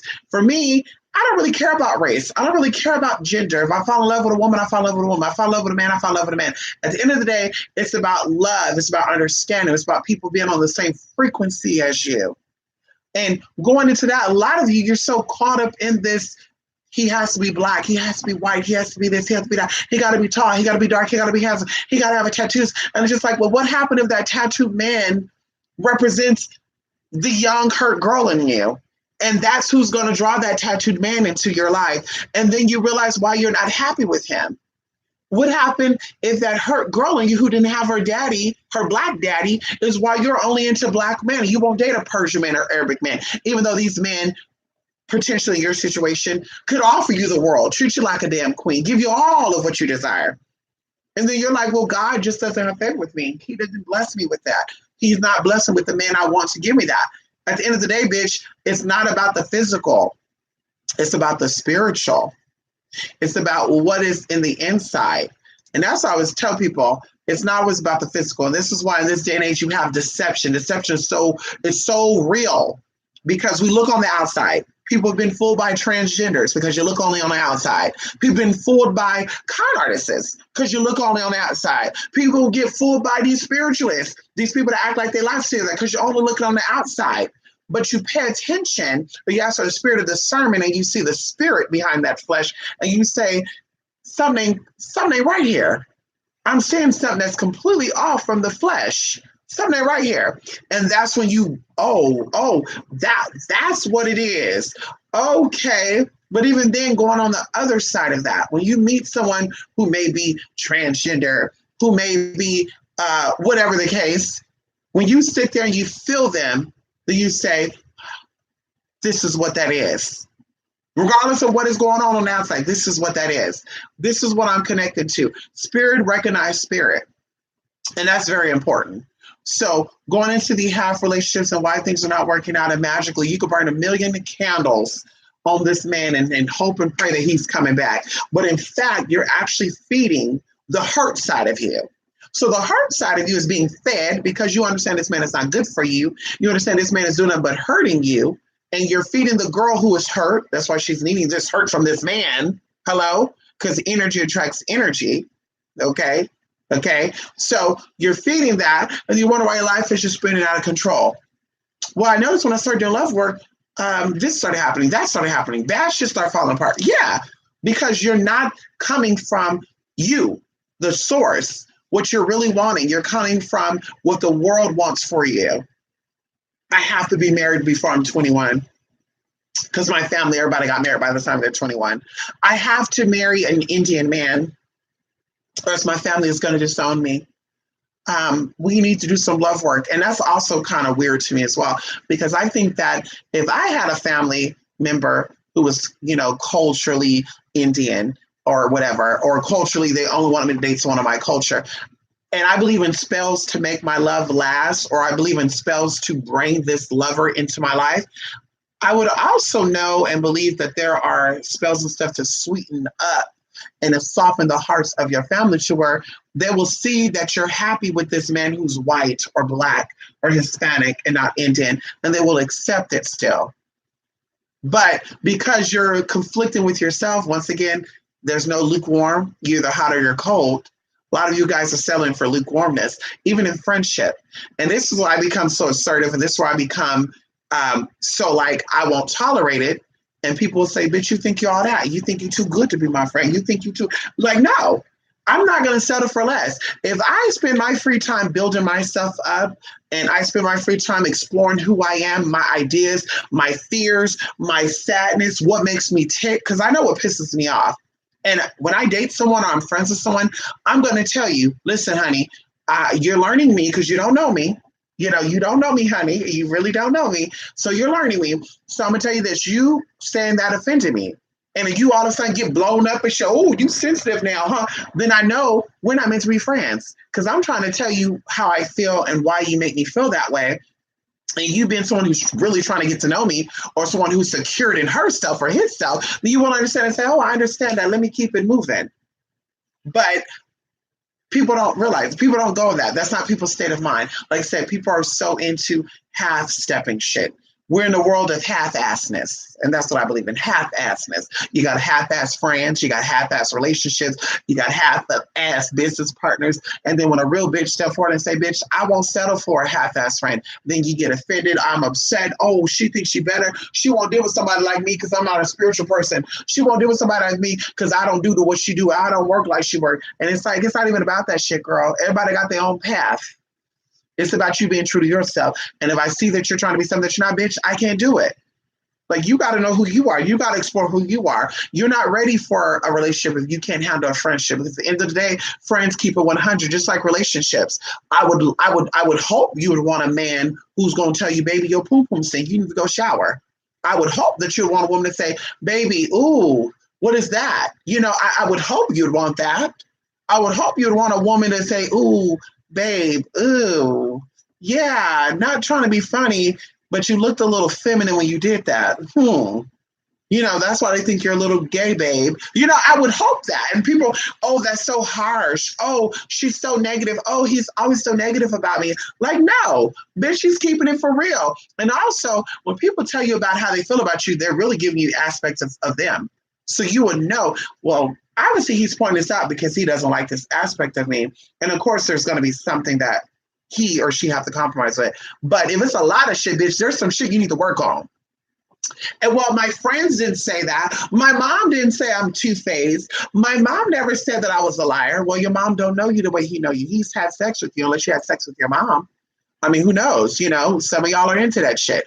But he's had sex with you. He's been very intimate with you. So he would know if you're a fucking liar. Honey, hello, y'all live together. Can we talk about it? So anyway, before you get in a relationship, I kind of went on a tangent. You need to make sure you are 100% there. Okay. Any issues, any loopholes I had, any holes in my heart, because my family left me when I was younger. Oh shit, they disowned me for being trans or gay or bi or lesbian. Oh shit, I got a hole in my heart because I loved a man and he used me for his own fetishes. Oh, whatever that is, that's a hole in your heart. You want to go get that patched up. You want to go get that work, not patched up. You want to go get that healed. Because the heart can heal itself, just like your kidneys and your liver can as well. People don't know that. Your vital organs can heal itself. So just like it really heals itself, you can heal yourself and then rise up and then find that man that you really want. And that's when it's going to happen. But a lot of people, like I said before, they want things that are possible, but things that are not going to actually benefit them. And it's a blessing. Some people go even into children. Some people want kids. Some people, they're infertile. And like I said, I've done many, many works on fertility on people. It's been very, very effective. But some people, they've done fertility work or they want to get fertility work and it's going to happen, obviously, but it has not happened as quick as they would like it to happen. Like, I wanted it yesterday and why isn't it happening? But sometimes, like I said, it's a blessing in disguise because spirit knows better or spirit knows what's best for you. So typically, if there's something going on, you can have kids, you can have kids, your partner can have kids, and and you're trying to have a baby and it's not working, how was your experience with your first child? Were you able to give them enough attention? Are they at the age where they need most of your attention now? How is your relationship? Is your relationship with your husband or your wife, is it rocky? Is it steady? Are you going to be able to fully support this new life coming in? Even financially speaking, are you struggling financially? Do you have 6 months of your money put up just because you can't make no money? You got 6 months of money put up for your bills. Like, all that shit is about family planning. So going into that, once you have all that, well, my first child, my second child, my third child, the kids before this kid was taken care of. They get all the attention. They're still going to have the attention. Yes, my marriage is steady. There's no issues. There's no stress. I don't got a woman who's a daddy's girl. I don't got a man who's a mama's boy. Everything's good. Our money is good. There's no problems. Then, like, okay, I'm fully ready to start doing this energy work on actually popping up pregnant. But if you have obstacles in the way of anything I just mentioned, then magically speaking, it's going to take longer for you to get pregnant. That's just how it is. Same thing with a new job. I want to do rituals to become a manager. Can we get a job promotion? I need a promotion. Well, the first thing is, do you have the education she needs to become a manager? Oh, not really, but magic can make things possible. Well, kind of. How are you with the workers? Because, of course, as a manager, they usually hire people as managers who are people persons. So if your other employees never have problems with you, they're going to hire you as a manager because they don't want people quitting because they don't like you, or they don't want the manager fight with the employee, so they don't want a liability. So how was that experience? Are you, do they like you? Are you a favorite? Are you at a level to teach people leadership?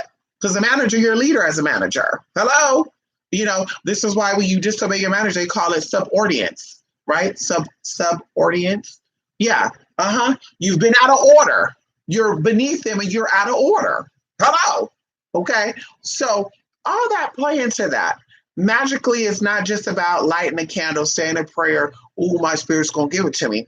Are you actually prepared for that? There's a scripture in the Bible that I always think about in the book of Job, I believe. It talks about the flood. Go, two farmers. Come on. And two farmers, there was a drought. There was no rain. Well, both farmers were praying for the rain, but only one of the farmers was preparing for that rain. And the one farmer that actually got the rain was the one that prepared for the motherfucking rain. The motherfucker who didn't prepare was like, where the rain at? Hello? He didn't get it. But that is to say, there's no scripture that go into knowledge. When one has the knowledge of something, it comes easier. Because if you want to own a house, yes, you could do a ritual to buy a house. You know, there's a lot of people out there, I want to buy a house. Let me do a ritual to buy a house, my first home. But if you don't understand that there's maintenance work that comes to a new home, if you don't understand that you have to make sure that the, property is good, just there's a whole line of stuff. If you're not in the known of that, if you're not knowledgeable of that, then there may be issues with you doing spiritual work to manifest that new home. Same thing with a business. I want success for my business. Well, what type of business are you doing? Candle making. Well, are you familiar with the candle wax, the wicks and all that? No, but I can Google it. No. So how are you asking for the Spirit to bless you for something that you're not prepared for? Because preparation comes through learning. It comes through knowledge, studying. That's where it comes from. So how are you expecting Spirit to bless you with a new business if you don't know what it takes to have a successful business? Relationship. How you want to sex relationship when you're not successful within yourself, when you're not even happy with yourself. You don't even like yourself. You're dating this man or woman because you feel lonely. You need something within you. That's why you like to fuck a lot. Hello? How are you going to be successful with this man? How are we going to do love work for you and this man to work it out if you can't even work it out with yourself? When you're at home by yourself, do you sit here and say, self, now, not literally, but have you had dialogue with yourself? Have you really got over the fact that your father wasn't there and he really didn't care? Did you really get over the fact that you were violated as a teenager? Like these experiences that you really get over. So when you meet this wholesome of man or this wholesome of woman, it's going to last forever. But like I said, a lot of y'all like half-assedness. So you're looking for a relationship that's going to be temporary. And then when it's temporary, you want to, you're going to cuss people out. Well, I got what I wanted. It was temporary. And then, I got a man, but I found out that he got a baby on by somebody else. And it's just like, well, yeah, you really wasn't ready for that man. He wasn't ready for you. You weren't ready for him. He was lonely. You was lonely. You were desperate. He was desperate. So you have one desperate person feeding for another desperate person. So anyway, you have to come into a relationship or a situation wholeheartedly. Friendships as well. I don't want a friend at 30 plus still figuring out who the fuck they are. In the sense of you relating with other people. You can't tell me that you're still finding yourself at 40 or 50 and we're supposed to be friends. Bitch, you don't need no friends then. You find yourself. You ain't gonna find yourself being friends with nobody. Bitch, you're gonna take on identities. Yes, you are. You're going to take on false sense of self because people are going to tell you about yourself and you're going to believe it. They're going to say, oh, girl, you are this, that. Oh, thank you. Oh, thank you. Oh, yeah. Yeah, girl, that's not cute. And people are going to say, girl, oh, there's something different about you. You're acting like this person. Oh, well, we're best friends. That's why. Girl, bye. I have best friends, girl. We don't act the same. We're very different. Our minds are different. The way we act are different. And we're talking about 10 plus of friendship. Girl, it's not. It's not fair.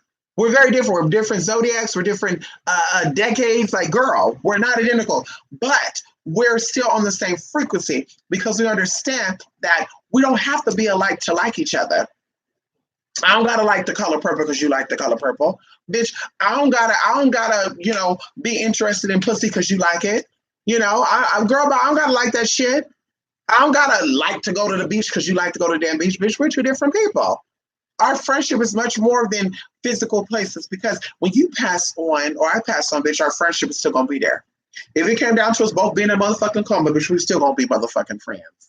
Anyway, at that point, it ain't gonna matter if we can make it to a beach together, mountain together, if we sitting there. Oh, well, I like potatoes. You like potatoes too? Like, that ain't even gonna fuck matter, bitch. What happened if you make it to where you can't even eat no more potatoes, bitch? So we can't be friends no more. Because we built our friendship after we both like potatoes. Now you can't chew no more potatoes because they have to wire your mouth shut for no reason. Now we're not friends no more because we can't talk about potatoes no more. Yeah. We built our friendship off of drinking and hoeing and slutting, bitch. Now I grew out of being a hoe and a slut. You still want to be a hoe and slut. Now we can't be friends because we can't talk about that no more because all we talked about through our friendship was tricking men, sucking and fucking. That's not real friendship. That's half-assness. I want all of it. I want everything. Friendships, partnerships, relationship. I want everything. I want to understand the dislikes and the likes and, oh, that's your trigger. Oh, okay, I know not to push that, but no, you don't. Like, that's what it's about. So if you're not about that life, if you have any type of traumatic issues, you need to go to therapy. You need to do some physical therapy and some spiritual therapy. As I always advised before, going into when I did a lot of massages, because of course I'm a Reiki master, honey. How you doing? Okay, and that was my first job, actually, my very first thing that got me off the motherfucking streets. Hallelujah, praise God. And my clients will come to me and they would say, "Do you think it's a bad idea to see a chiropractor?" No, the hell it's not. Go see a chiropractor. They're going to deal with the inside, your nerves and your bones and shit, and crack your joints and all that.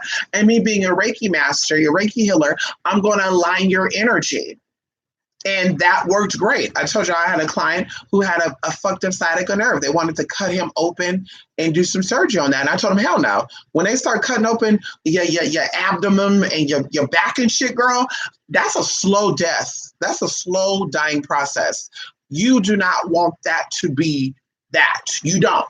You don't want that. You want to keep all your body parts. No.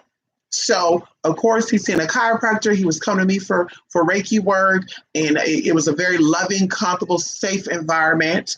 And even to where the man started catching feelings for me, honey. I said, honey, I don't do that. I don't do stuff with my clients. We it's business only, baby. You can't be my man. But get that healing. See that therapist. Talk it out. Sit down with that psychologist.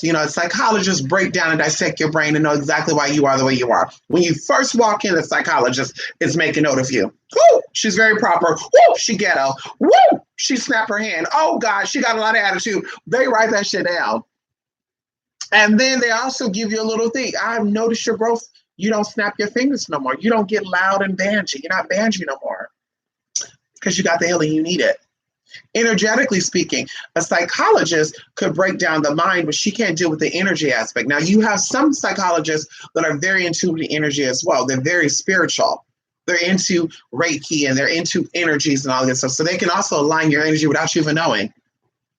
Okay? And that's a very hands-on thing. But you need someone to handle the energy aspect of you. If you give them the physical, the mental, of them dissecting and memories are coming up and, oh God, I remember when I got hit by that bike. Oh my God, I remember that when me and my sister were fighting and my mom got chastised me and not my sister. Like, releasing that shit, now you have a good relationship with women. Because you had an issue with your sister, which stirred up the drama, even going into your mama. Because, see, a lot of y'all don't like y'all mama. A lot of your mamas don't like y'all neither. And that goes back to her relationship with her sisters. Hello? With her sisters. And it goes back even before that. Maybe the mama. The mama had problems with her sisters or her mama and just kept going on and kept going on. So now you sitting here fighting with other women when you should have been fighting with your damn self about you having an issue with your mama or your sister. You should have been working on that shit. So that's why I would say people like, yeah, I'm instinct. Nobody likes me. I don't got any girlfriends. All my friends are guys. That's not a cute thing, girl, at all. Because you can't sit here and talk about a menses with a man. A lot of men don't want to hear that shit. You can't sit here and talk about, I feel so feminine today, unless you have some gay male friends. That's totally, but I still feel like femininity is the gender. I think feminine and masculine, not male or female. So you can't sit here and have all these masculine homeboys and sit here twerking and shit, because then they're going to get horny. They're going to want to get some. You need other soft, cunt, feminine people to share things with, to share ideas with. You need that masculine energy, even for you lesbians out there and you gay guys out there. Two femmes don't work out. It doesn't work. You can sit here all day and try to convince us it works. Okay. Say what you want. You need that balance. You need that masculine energy to align your ass, and you need that feminine energy to let you know where your alignment stands. Can we talk about that? So, anyway, it is definitely about healing, TC. Go see therapy, and yes, go seek a therapist, TC, and watch what comes up. There's things that happen. You're a woman of a particular age almost, and there's a lot of stuff I'm sure that happened that you're probably not even aware of anymore. It's no longer on your consciousness. You either fell from grace or you've kind of, I won't say risen, you've kind of stepped aside. Because when you rise from the situation, when you ascend from the situation, you can think about it and say, that was a crazy experience, huh? Remember I used to do that? Yeah, that was crazy. That's ascending, that's healing. And that's what going into the next dimension is about. That's why I tell people, a lot of you are still trying to get to the fourth and fifth dimension. Consciously speaking, a lot of people are already there. And of course, it's a dying process. That's why we give a shout out to the shamanic. Nobody talks about shaman stuff no more, honey. Everybody talk about this fake shit, new age shit. Nobody talk about the ancient shit no more. You have to kill off the old and bring in the new. And killing off the old is not forgetting that you were a criminal 2 years ago. That's not killing off the old. Killing off the old is acknowledging you are a criminal and seeking help for that. Not just, oh, I got over it. I served my time. Now it's done. No, because mentally you're still affected by that. Even talk about with my sister today, we were going over how, people we know got sick, things happened to them, and they got the physical, like the medicine. Let's say older people, a lot of older people are having strokes and stuff. They get the medicine, they go to the hospital, they get hydrated, IV and shit, and they feel better. Oh, they're fully recovered. And it's like, no, they're not fully recovered because mentally that experience took a toll on their mentality. So what's going to happen is now you're creating another identity and or you're creating another temperament. And this is why people become aggressive. Even going into a lot of you who have older parents who all of a sudden they're upset and they want to fight you and shit. Mama, you look good today. Fuck you. She upset and shit because something happened to her mentally, even getting old. Yes, they got therapy for people who get old because a lot of people can't handle being older. A lot of people cannot handle the aging process. They have therapists out there for that. So a lot of your parents are getting older. They're not really happy about it. They cannot move the way they used to be able to move. Not all. Some old people can still move better. Some of these old people move better than you young motherfuckers. But either way, they're not getting that mental health. So it's taking a toll on their mentality and they're acting out. And you're not understanding that because you're not there. So, like I said, therapy is very important. Even people, before you have kids, I don't think anybody, and it takes a very strong person to have children who have been through something and to say, my kids are going to change me. Because of course, going into my mother, we talk about this before. My mother was bullied as a kid. My mother grew up in an age where biracial people were picked on, and you wasn't black enough or you wasn't white enough, and my aunties and uncles, they did shit to make themselves more blackish, and it still didn't work. You see how black people just still was disrespectful to them, wanted to fight them. And it was just crazy shit. It was really, really crazy shit. And so that took a toll on her, and just a whole bunch of other stuff within the home took a toll on her. Of course, she was never molested or raped or any of that.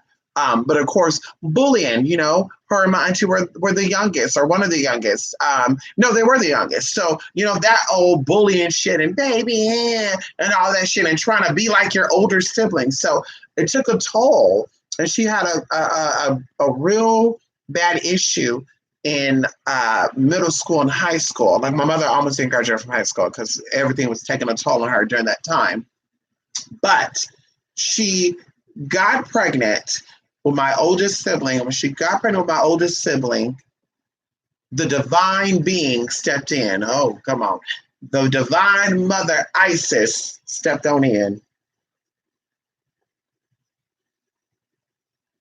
And a true awakening happened within her. It happened within my mom. And she said, I have to get my life together for my child.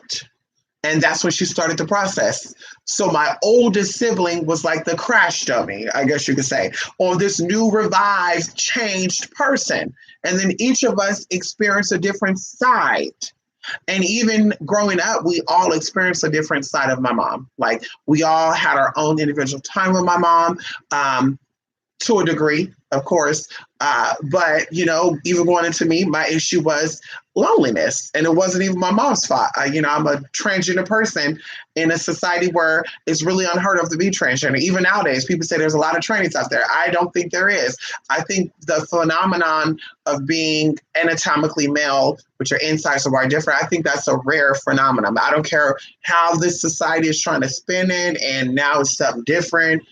Androgyny, femme queen. I mean, I don't care what they're saying. It's a very rare phenomenon, honey. Very similar to these other rare situations out there where, like, you're born with an extra tooth or something, extra finger. Very rare. And like I said, trying to fit in with society where I didn't fit, and I still don't fit, and that's okay. I'm not meant to fit, but it's just, this is a ground for me. This is a stop, not a final destination. So I don't have to try to fit in and mold myself to other people. Oh, well, because I was born a man, I should be that way. Or because, I don't want to break in my face and put all the silicone, like, girl, bye. So anyway, women, people who are having children, men too, you need to get help on yourself. You need to seek yourself before you have these children, because these children will be born, and these children will display a part of your life because you're running from it. When you run for something, it actually comes at you harder. That's called the law of resistance. So you're running from that aspect of your life, and then your child is going to now come out and display that aspect that you're running from. And you're going to say, that is so crazy because my child is doing the exact same thing I did. That's what happened. This is why you need to heal yourself. And if they're already born, they're already out, they've already fallen from grace, you want to now put them in therapy. You want to now put them in counseling. And of course, don't feel guilty. And this is not me reading anybody down or going off people and telling you what you should do as a parent. I'm just giving you insight. Okay, you do what you want. That's not my kid. And hopefully if you got badass kids like that and disrespectful ass kids, or kids who live the aspect of your ass, and you are that type of person, bitch, as long as they don't come nowhere near me, I'm good. Okay, I don't care what you do and how you do it. But it would be very awesome of you to take them into therapy and to allow them to talk to this therapist without you being there coaching them. Do you feel happy with mommy? Is mommy a good mom? Like, girl, stop it. Okay? Because now that's yourself beating up yourself. That's yourself getting validation from yourself, because that child is you. So that's you trying to coach your inner child on how to view yourself. When you love yourself, you're true to yourself, you're whole with yourself, you're not concerned about if you're a good mom or a good father. That's just my opinion. You're not concerned about that. You're a goddamn good father, good mother. And if you don't know it, your kid's going to tell you. You don't got to ask your kids. They're going to say, you're a good mama. You're the best mama. You're the best daddy. But get healing for them, for all of you. Allow them to talk with someone, to share any inner feelings. Hopefully, you've been with your child. Hopefully, they didn't experience anything too traumatic, though, because then, of course, they'll get into that therapist or counselor office, and they'll tell them everything. Mama wasn't really there, and I was touched by uncle, or whatever the case it is. And then, of course, now you got CPS coming and knocking on the damn door, and that could be very nasty. But even if that is the case, you still need to get help for these kids, so that way we don't have a cycle of, cheating ass men or cheating ass women, or men and women out here acting like they're grown when they're really not. And because, like I said, I don't care if you're 45, 72, you're still a little girl, little boy, bitch, if you're still hurt. You're still out here chasing, looking for mom and daddy approval, which a lot of these people are out here, shout out to my haters, looking for mom and daddy approval. You're a little girl, you're a little boy, asking for validation. You need approval from your parents because they didn't give it to you. And it's a sad thing. And it's why society is so fucked up now. You got untrustworthy men out there. You got untrustworthy women out there. You got men bringing sicknesses home to the woman. You got women bringing sicknesses home to the man. You got women out here having babies outside the house. You got men doing the same thing. And it's just like, really? And people want to sit here and that's what we should be talking about. If you're so straight, and this is just honestly from my heart to yours, me being truthful, if you're so straight and you're so straight pride-ish, my concern would be about homosexuality and how homosexuality have destroyed society, because I don't think homosexuality have destroyed society unless you're doing it secretly. But if I was a heterosexual woman or heterosexual man with child or want to have children, whatever the case, my pride in being straight or heterosexual would not be attacking the homosexuals. It would be actually educating my heterosexual brothers and sisters who are able to procreate on how to be better parents and how to raise better children and how to love themselves. Because that's the issue that I have with people, is that you're not really secured in who you are. You're not really secured in your sexuality. You're not really secured in your identity. And maybe we need some identity crisis coaches. Maybe I need to come up with something like that, identity crisis coaches, to sit down with these heterosexual people who are so heterosexual and allow them to focus on themselves and loving themselves so they can focus on the dilemmas and the epidemics within the heterosexual culture. And not every time we're talk about homosexuals and that's an abomination and there's an agenda out there. Well, can we create an agenda out there, heterosexual brothers and sisters, my alliances? Because I got no problems with heterosexual people. In fact, I love heterosexual people.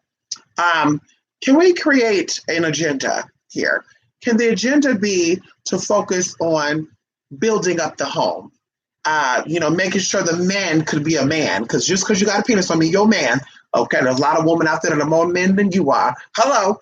And just because you got a vagina on me, you're a woman. Let's focus on building these men up so they can be better fathers, better sons, better uncles. And stop worrying about these gay, if he wasn't gay, he could be a better uncle. Bitch, please. A lot of these gay men are more of an uncle than you will ever be.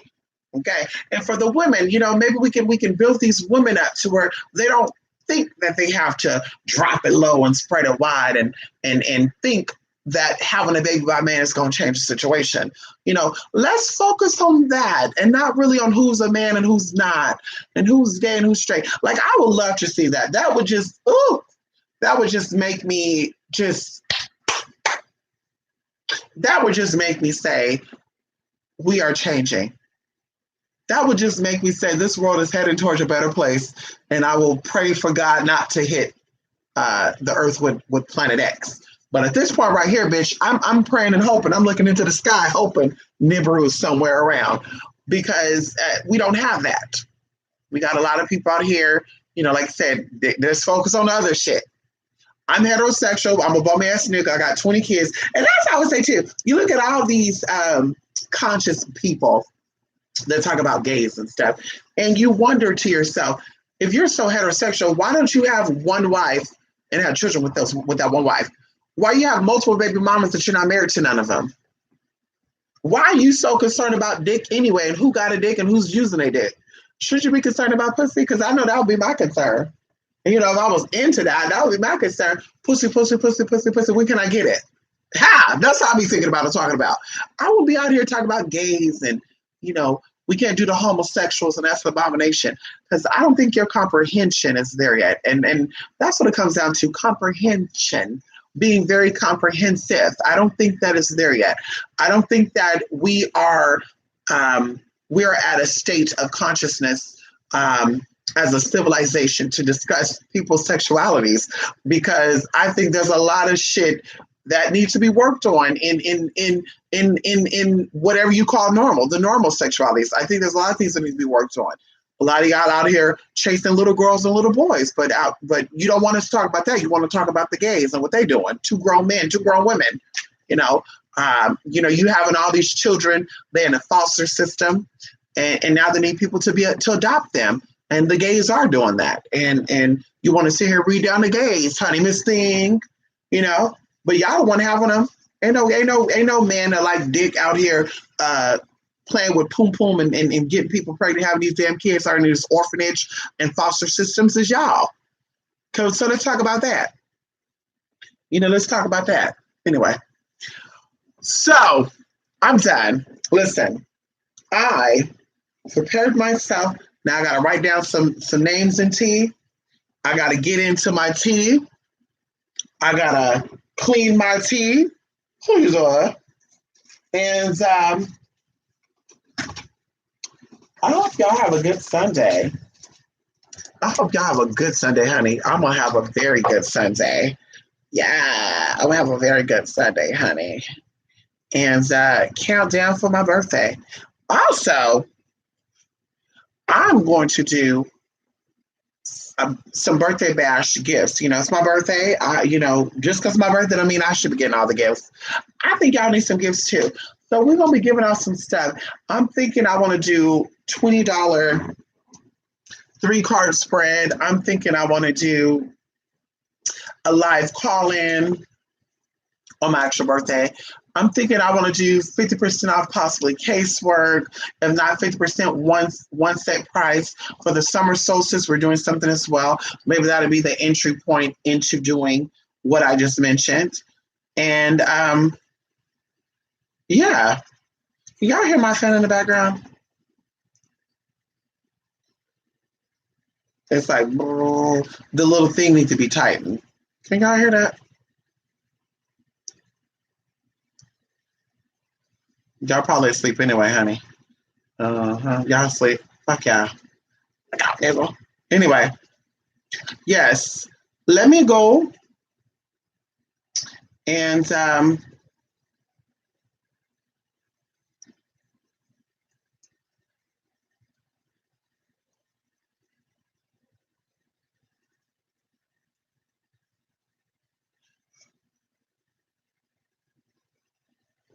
let me go.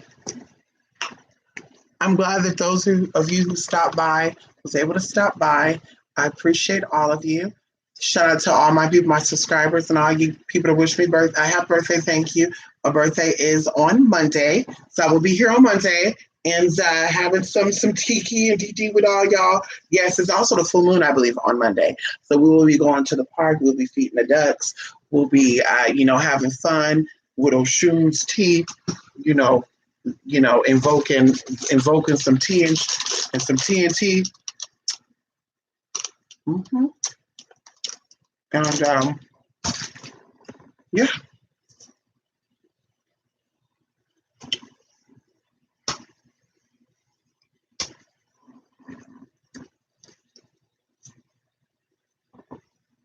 Mm. Mm. Uh. Mm-mm-mm. Anyway, thank you, Norma. Hello, you Peg. Thank you. Happy Sunday, honey. Thank you. You're not a CB person. I know that's right. Listen,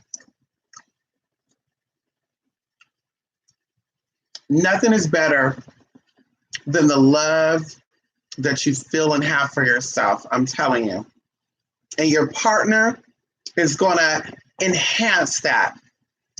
You feeling happy with yourself, you feeling content with yourself, it's going to be magnified and multiplied when this significant other come in. Like, honey, you're going to even forget there's other people in the fucking room.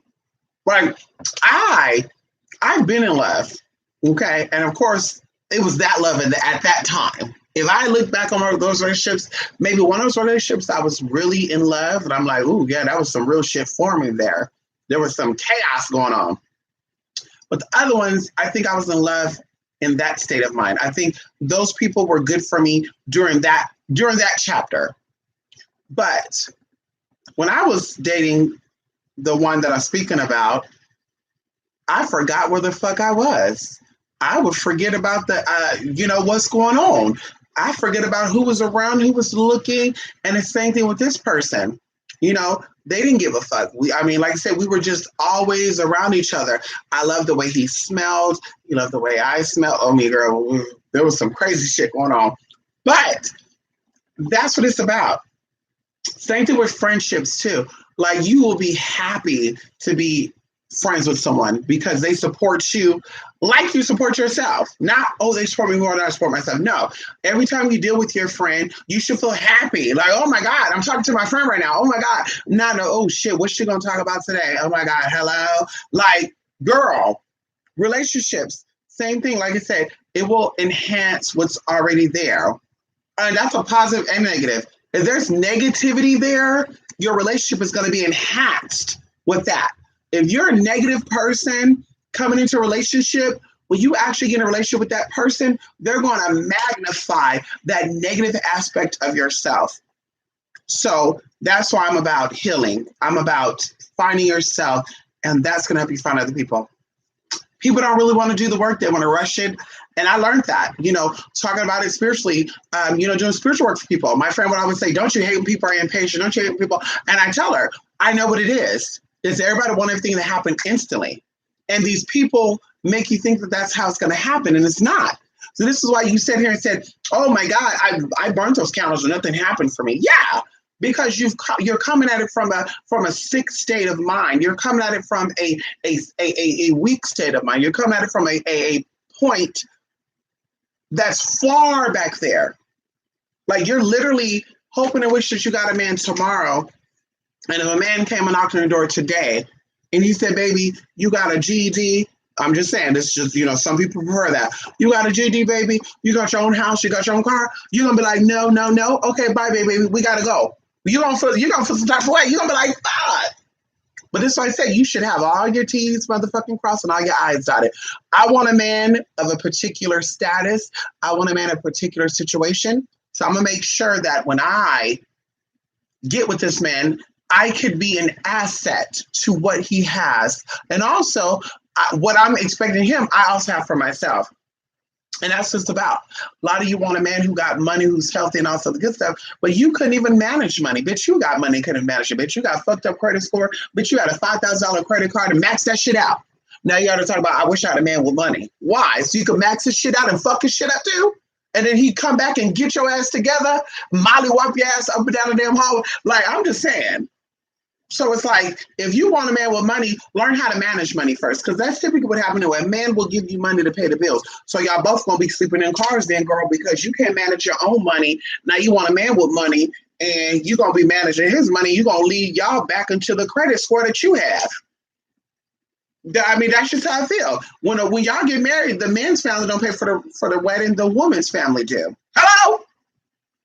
Yeah, ain't nobody hearing me now. Mm-hmm. When you get married, it's the woman's family that pay for that wedding, not the men's family. So if you want this man to be wealthy shit, that you got to have the coin and match up with that coin.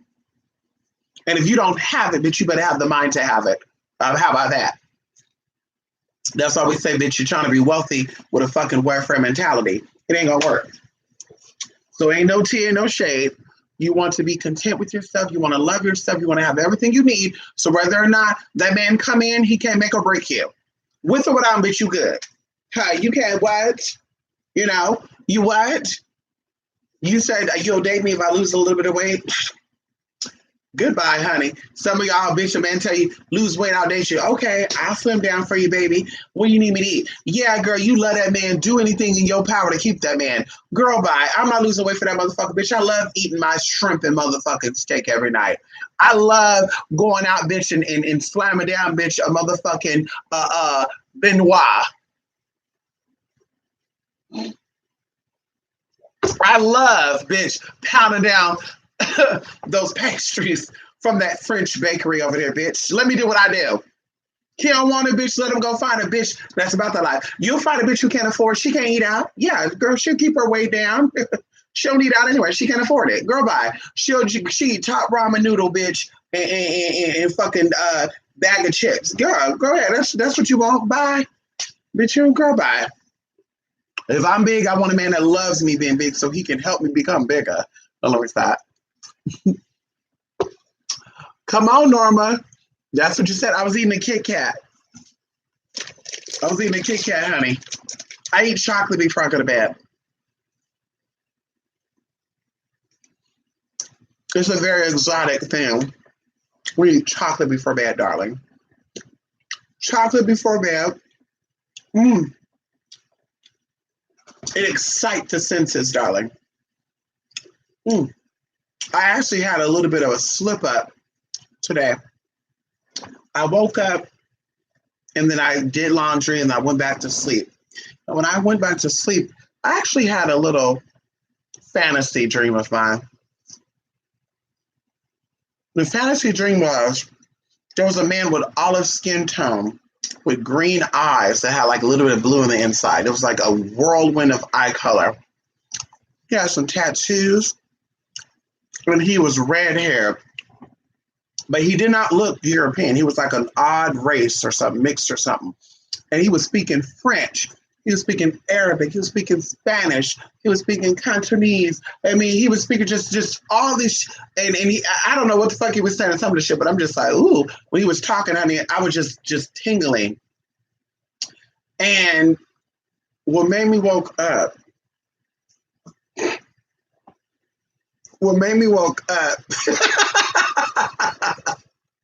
is he said that there was a chocolate shit. I used to like this candy in my freezer. And when he said that, I woke up and I said, girl,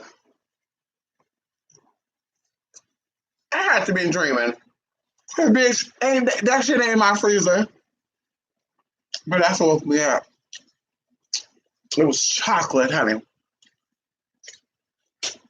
But I was hoping we got to the part where I went in my freezer, got the chocolate, poured it all on him from head to toe. And I took my time. Look, Anu was trying to get this chocolate guy.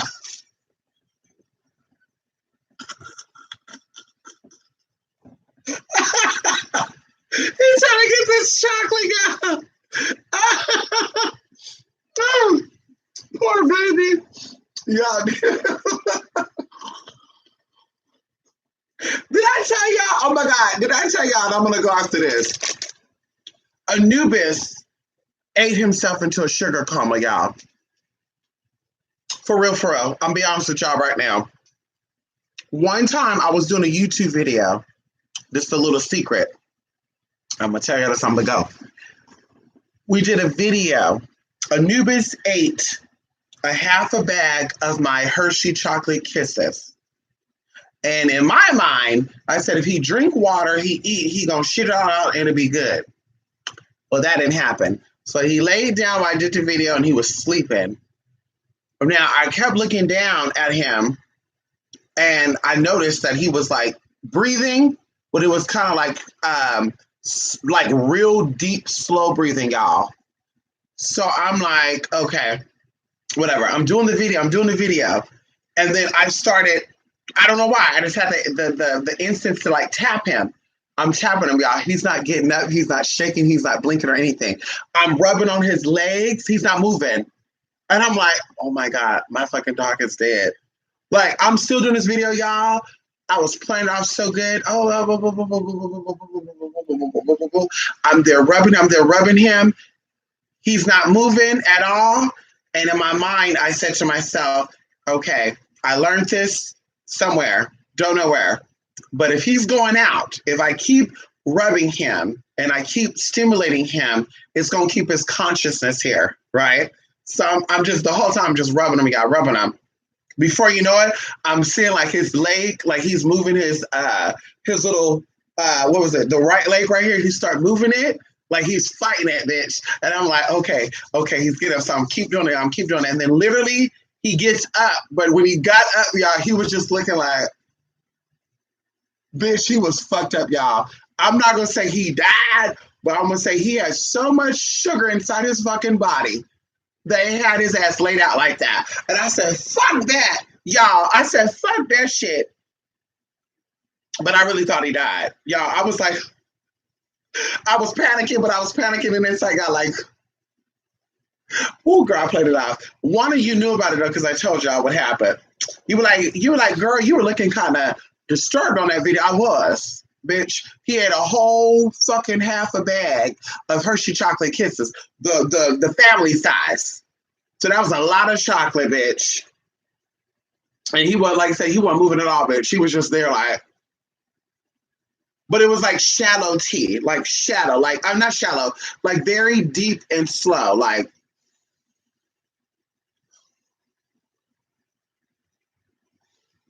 very slow. He don't breathe like that. Like right now, Anubis is he's like breathing really like anyway. Yeah, it was crazy, Norma. Yes, he wanted Kit Kat. You love Kit Kat? Oh, I used to love Snickers. Snickers was my addiction. I don't eat Snickers like that no more because that was my addiction. Hallelujah. Woo! Snicker had me being a big bitch, Apex. Honey, my waist was a 38 because of fucking Snickers. I had a bag of hot Cheetos, a Snicker bar, and a Pepsi Twist, bitch, every fucking day. My ass blew up like a motherfucking sausage. You hear me? I was so big, but I was thick, honey. I was big in the right places. I was so big in the right places, but I was a big bitch. I was a big bitch, honey. I couldn't do PE. I was cutting PE because I was like, ooh, honey. Mm. Ooh, girl, I can't do it. Ooh, and this was before I became a teenage model. This was like before. That's what made me slim it on down. And I was a big girl. And I was really big. And my manager at the time said, we know you ethnic and all, but you need to, and there was a guy named Michael too, bitch. She would always try to compare me with Michael. Michael, if you're out there, remember me, bitch. She was the manager for a comedian out there. There's a comedian out there. Yeah, I won't say his name, but she was my manager, bitch. She's a talent manager. And bitch, she would always compare, why can't you be like Michael? Perfect shape. Too bad Michael's not into modeling. Michael, you want to model for us? Oh, you don't want to model? Well, I mean, you have to be a singer, dancer, model, actor. You got to be multi-talented in order to be here. So, Michael, you don't be a model? Oh, okay. Michael think it's a gay thing to be a model. So what you gonna do? Like, girl, I was running, y'all. I was running 4 hours a day. Girl, 4 hours a day walking, running outside, bitch. And then she talked about you can always eat gum. And then one of the bitches talked about I eat nothing but soup. That's all I eat. Yeah, that's how I keep my figure. I eat nothing but soup. Anything liquid, I'll do. Good luck with that, girl. I love my meat and shit. And then I found that diet out there by that. There's an old model from the 70s. She wrote a book on dieting and how your body digests certain foods on certain days. And I went by that diet in 2 weeks and I lost 22 pounds in 9 days. I kid you not. 22 pounds in 9 days, bitch. Who are you doing? And everything you ate was cold because I believe hot food takes longer to process or something like that. I can't remember how that worked in her book, but everything I ate was cold, like cold chicken. I remember with every meal you had water, black tea, and juice, or you had water, black coffee or tea, and you had your choice of juice with every meal. You had 3 meals. For breakfast, it was a hard-boiled egg and it was toast. And then for lunch, you had breakfast, you had mid-lunch, lunch, mid-dinner, and you had dinner. Oh, excuse me, you had 5 times a day, but you had 3 major meals, y'all. I lost so much weight, girl. I had so much stretch marks. I still have the stretch marks on me, too. I had stretch marks all around my lower back and shit. So some of my little shit, they used to try to cover shit up there and say, oh, we gotta, they didn't say Photoshop. They called it something else. We could touch that up right there and shit like that, honey. And I felt some type of way like, honey, really? But bitch, I was big E-Pack. Snickers had me loaded, honey. It had me. Honey, I would have dreams about Snickers. Matter of fact, I remember one time my stepdad got a gift of Snickers, honey. Somebody gave him a 48 count box of Snickers. Girl, we ate all those Snicker bars, y'all. Let me tell y'all something. There was maggots in those Snicker bars, so he did that shit on purpose. We ate all those Snickers. Well, we ate 44 of the Snickers, and we realized that the last ones had maggots in it because we opened it. I don't know why we did that, and I said, "Worms in the damn Snickers!" And girl, I was like. Bitch, those Snickers was all in our bodies, bitch. So, we had maggots probably crawling all through our intestines and shit. And so we went to Dollar Tree and we put the Snickers in there, y'all. The Dollar Tree Snickers, they were $2 for $4 back there. 2 for $1. No, they're 3 for $1. 3 for 99¢. You have Butterfinger, Reese, and Snicker bars. Reese's Pieces and Snicker bars. Bitch, we put them in that thing. My stepdad said, "Who been in my Snickers?" And we were like, "Nobody." How many of the bitch? You know my smart ass. How many Snickers are in the box? 48. Okay, there's not 48 up in there. And he said, "Yeah, no, there's 48 up in here, but somebody was in here." Let me go, because you know I'm not a good liar. Bitch, I was like, let me go. I gotta go. My phone ringing. Girl, he knew. But he also knew we had the maggots in us too. He said, "I will know when one of y'all gets sick." Bitch, it didn't work. It didn't work, bitch. It didn't work. He don't know it didn't work. Bitch, of course I got sick a couple of days later, but it was probably something I ate. Yeah. It was really hot. It's probably something I ate. And I used to eat, like fruit and shit that stayed out all day and But anyway. Yes, he picked. Yes, honey. It was maggots in the Snickers. So Snicker what's up with you? What's up with you? Okay, you can get down again. You don't gotta be on me again. But anyway, let me go.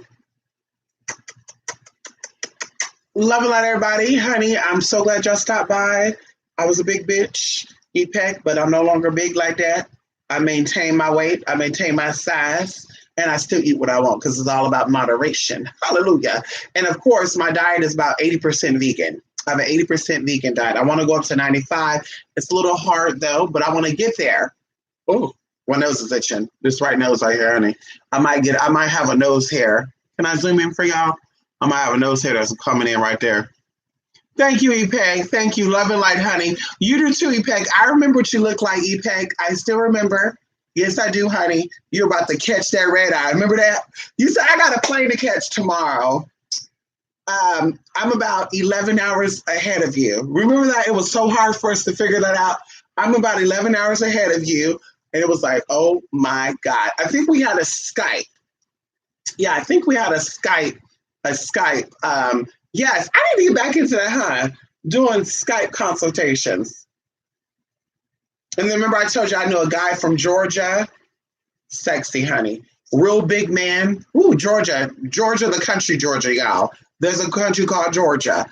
And he was real big man. Ooh, sexy, honey. He looked very Ukrainian, maybe Russian, because Russia got some big men too. They big, beautiful men too, honey. Big everything. Big hands, big feet, big dick. Ooh, and uncut too. Who you doing? But anyway, he was so sexy. And he would always call me and say, "You coming to Georgia, help me build my business." And I say, "Oh, really? Well, can my mama come?" My mom said she ain't going nowhere. I said, "Mama, you want to come with me to Georgia?" She said, "I already been there." I said, "No, you never been to Georgia." She said, "I already been there." I said, "Mama, the country Georgia." She said, "Georgia's not a state. It's a city, a state." No, she said, "Georgia's not a country. It's a state." I said, No, Georgia is no, Mama. Georgia is a damn country and it's a state. Georgia is over there in Europe. No, it's not. Okay, pull up the book then. Google it.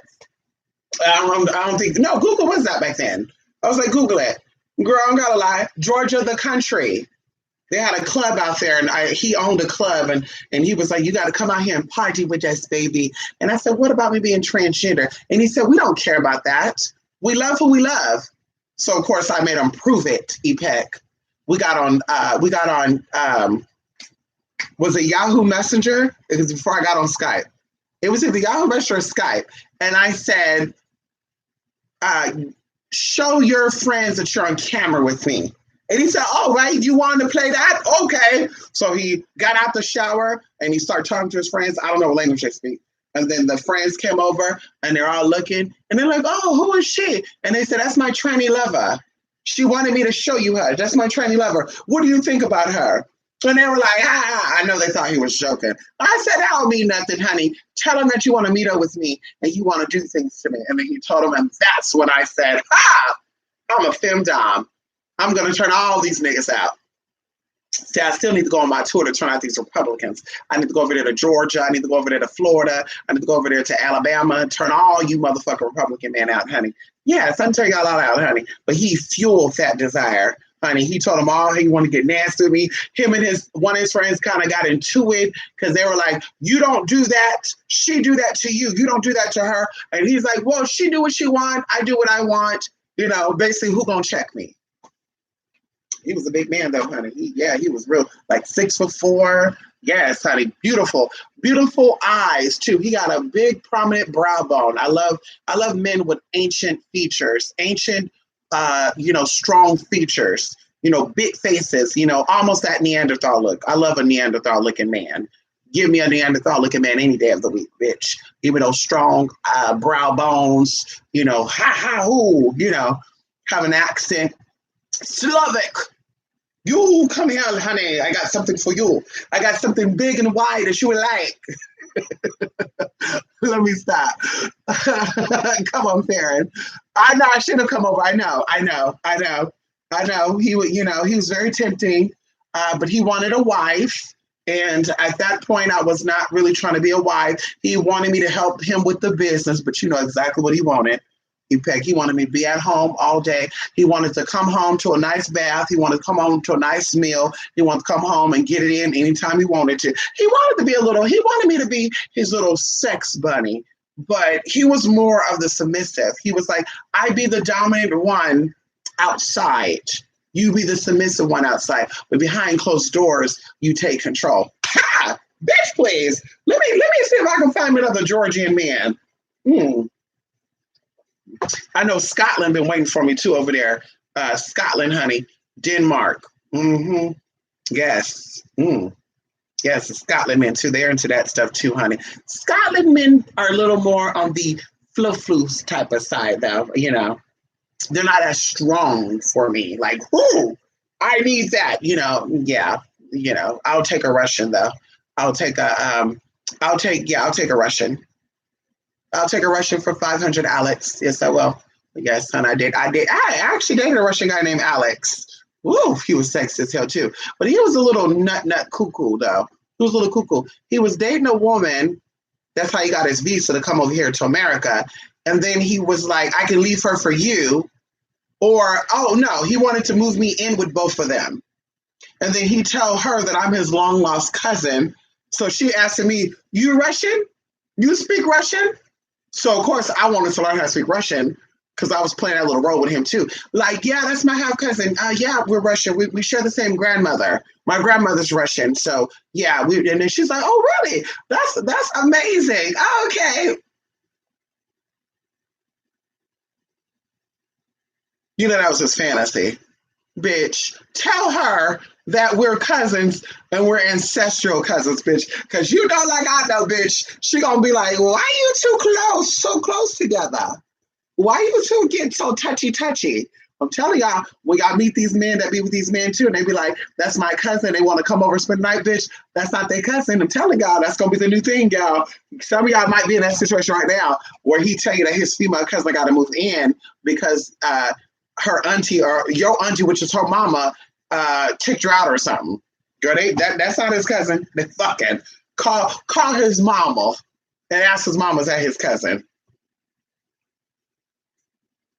Anyway, vegan for 5 years. I need to become a vegan. Yeah. I hope you can come to Europe soon. I would love to show you Berlin. Oh yes. Well, I'm definitely going to figure how customs will do with Anubis. We'll have to do a layover because when I flew from here to Florida, Anubis didn't like that. When I went from here to Tennessee, Anubis really didn't mind it because for that reason, it didn't take that damn long. But Florida, it seemed like forever, y'all. I left here at 8 a.m. my time. When I got to Florida, it was 10:41 p.m. Nothing was open, y'all. I remember that I bought on the plane a little box with an Oreo cookie. It was like Oreo cookie, a little sandwich, and crackers. Some bitch. I had that for dinner. Nothing was open. Oh, there was a pizza place open in Fort Lauderdale, but they were telling me $35 for a fucking pizza. And I said, man, bitch. Like, I thought California was high.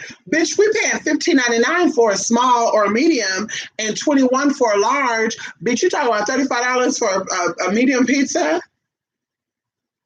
Then of course you have the Jamaican taxi man talking about some. I know a place that you would love to go to. I didn't trust that. I felt a little awkward. I felt like he was going to take me somewhere and cut my ass up, y'all. I felt so weird.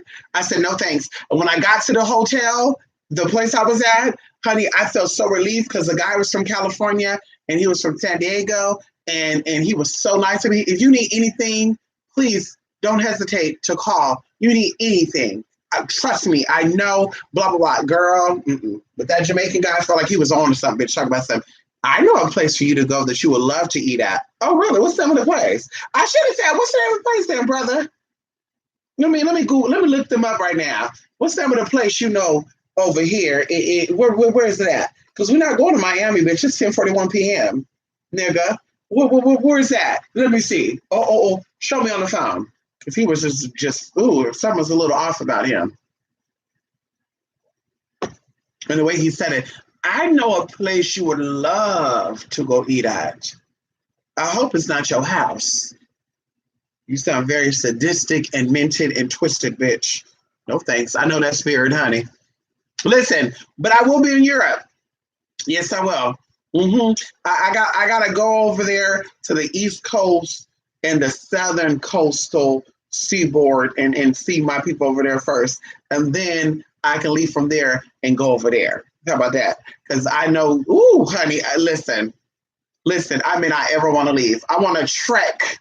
I want to trek all through Europe, honey. I actually want to trace back because my grandmother, we know the little tea with the background, all that stuff. After her death, we went into the tea of the heirs of her ancestor, where they come from, all the stuff pre them coming to America. So I want to go to those places to see if I have any memory there, any cellular memory.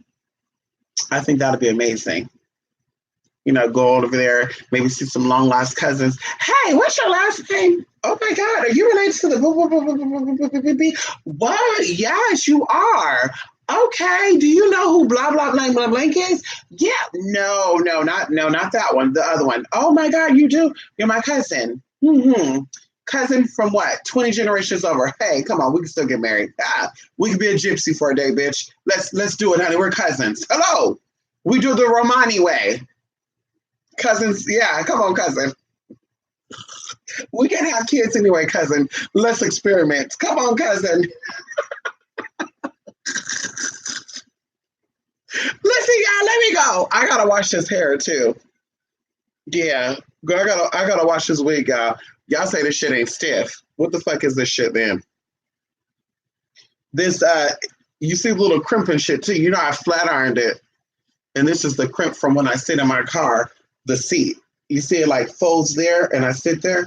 But anyway, let me go, y'all. Let me finish this work.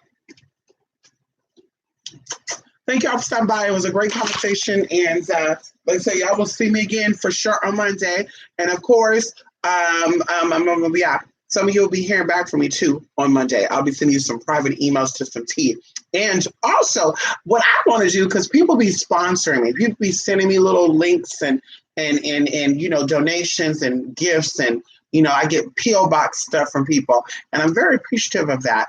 I'm hoping to do like little private videos to where you guys are like, Larry asked a question about something like, well, what does this mean? And this and that, and I loved having that little one-on-one thing and say, well, this is what this and that. So I would love to do that for you guys too. So there's anything you have in mind, like I always wanted to know what is an avatar of Apollo, then one-on-one, I want to do a little video or a little sit down and say how, who, many to, that type of thing.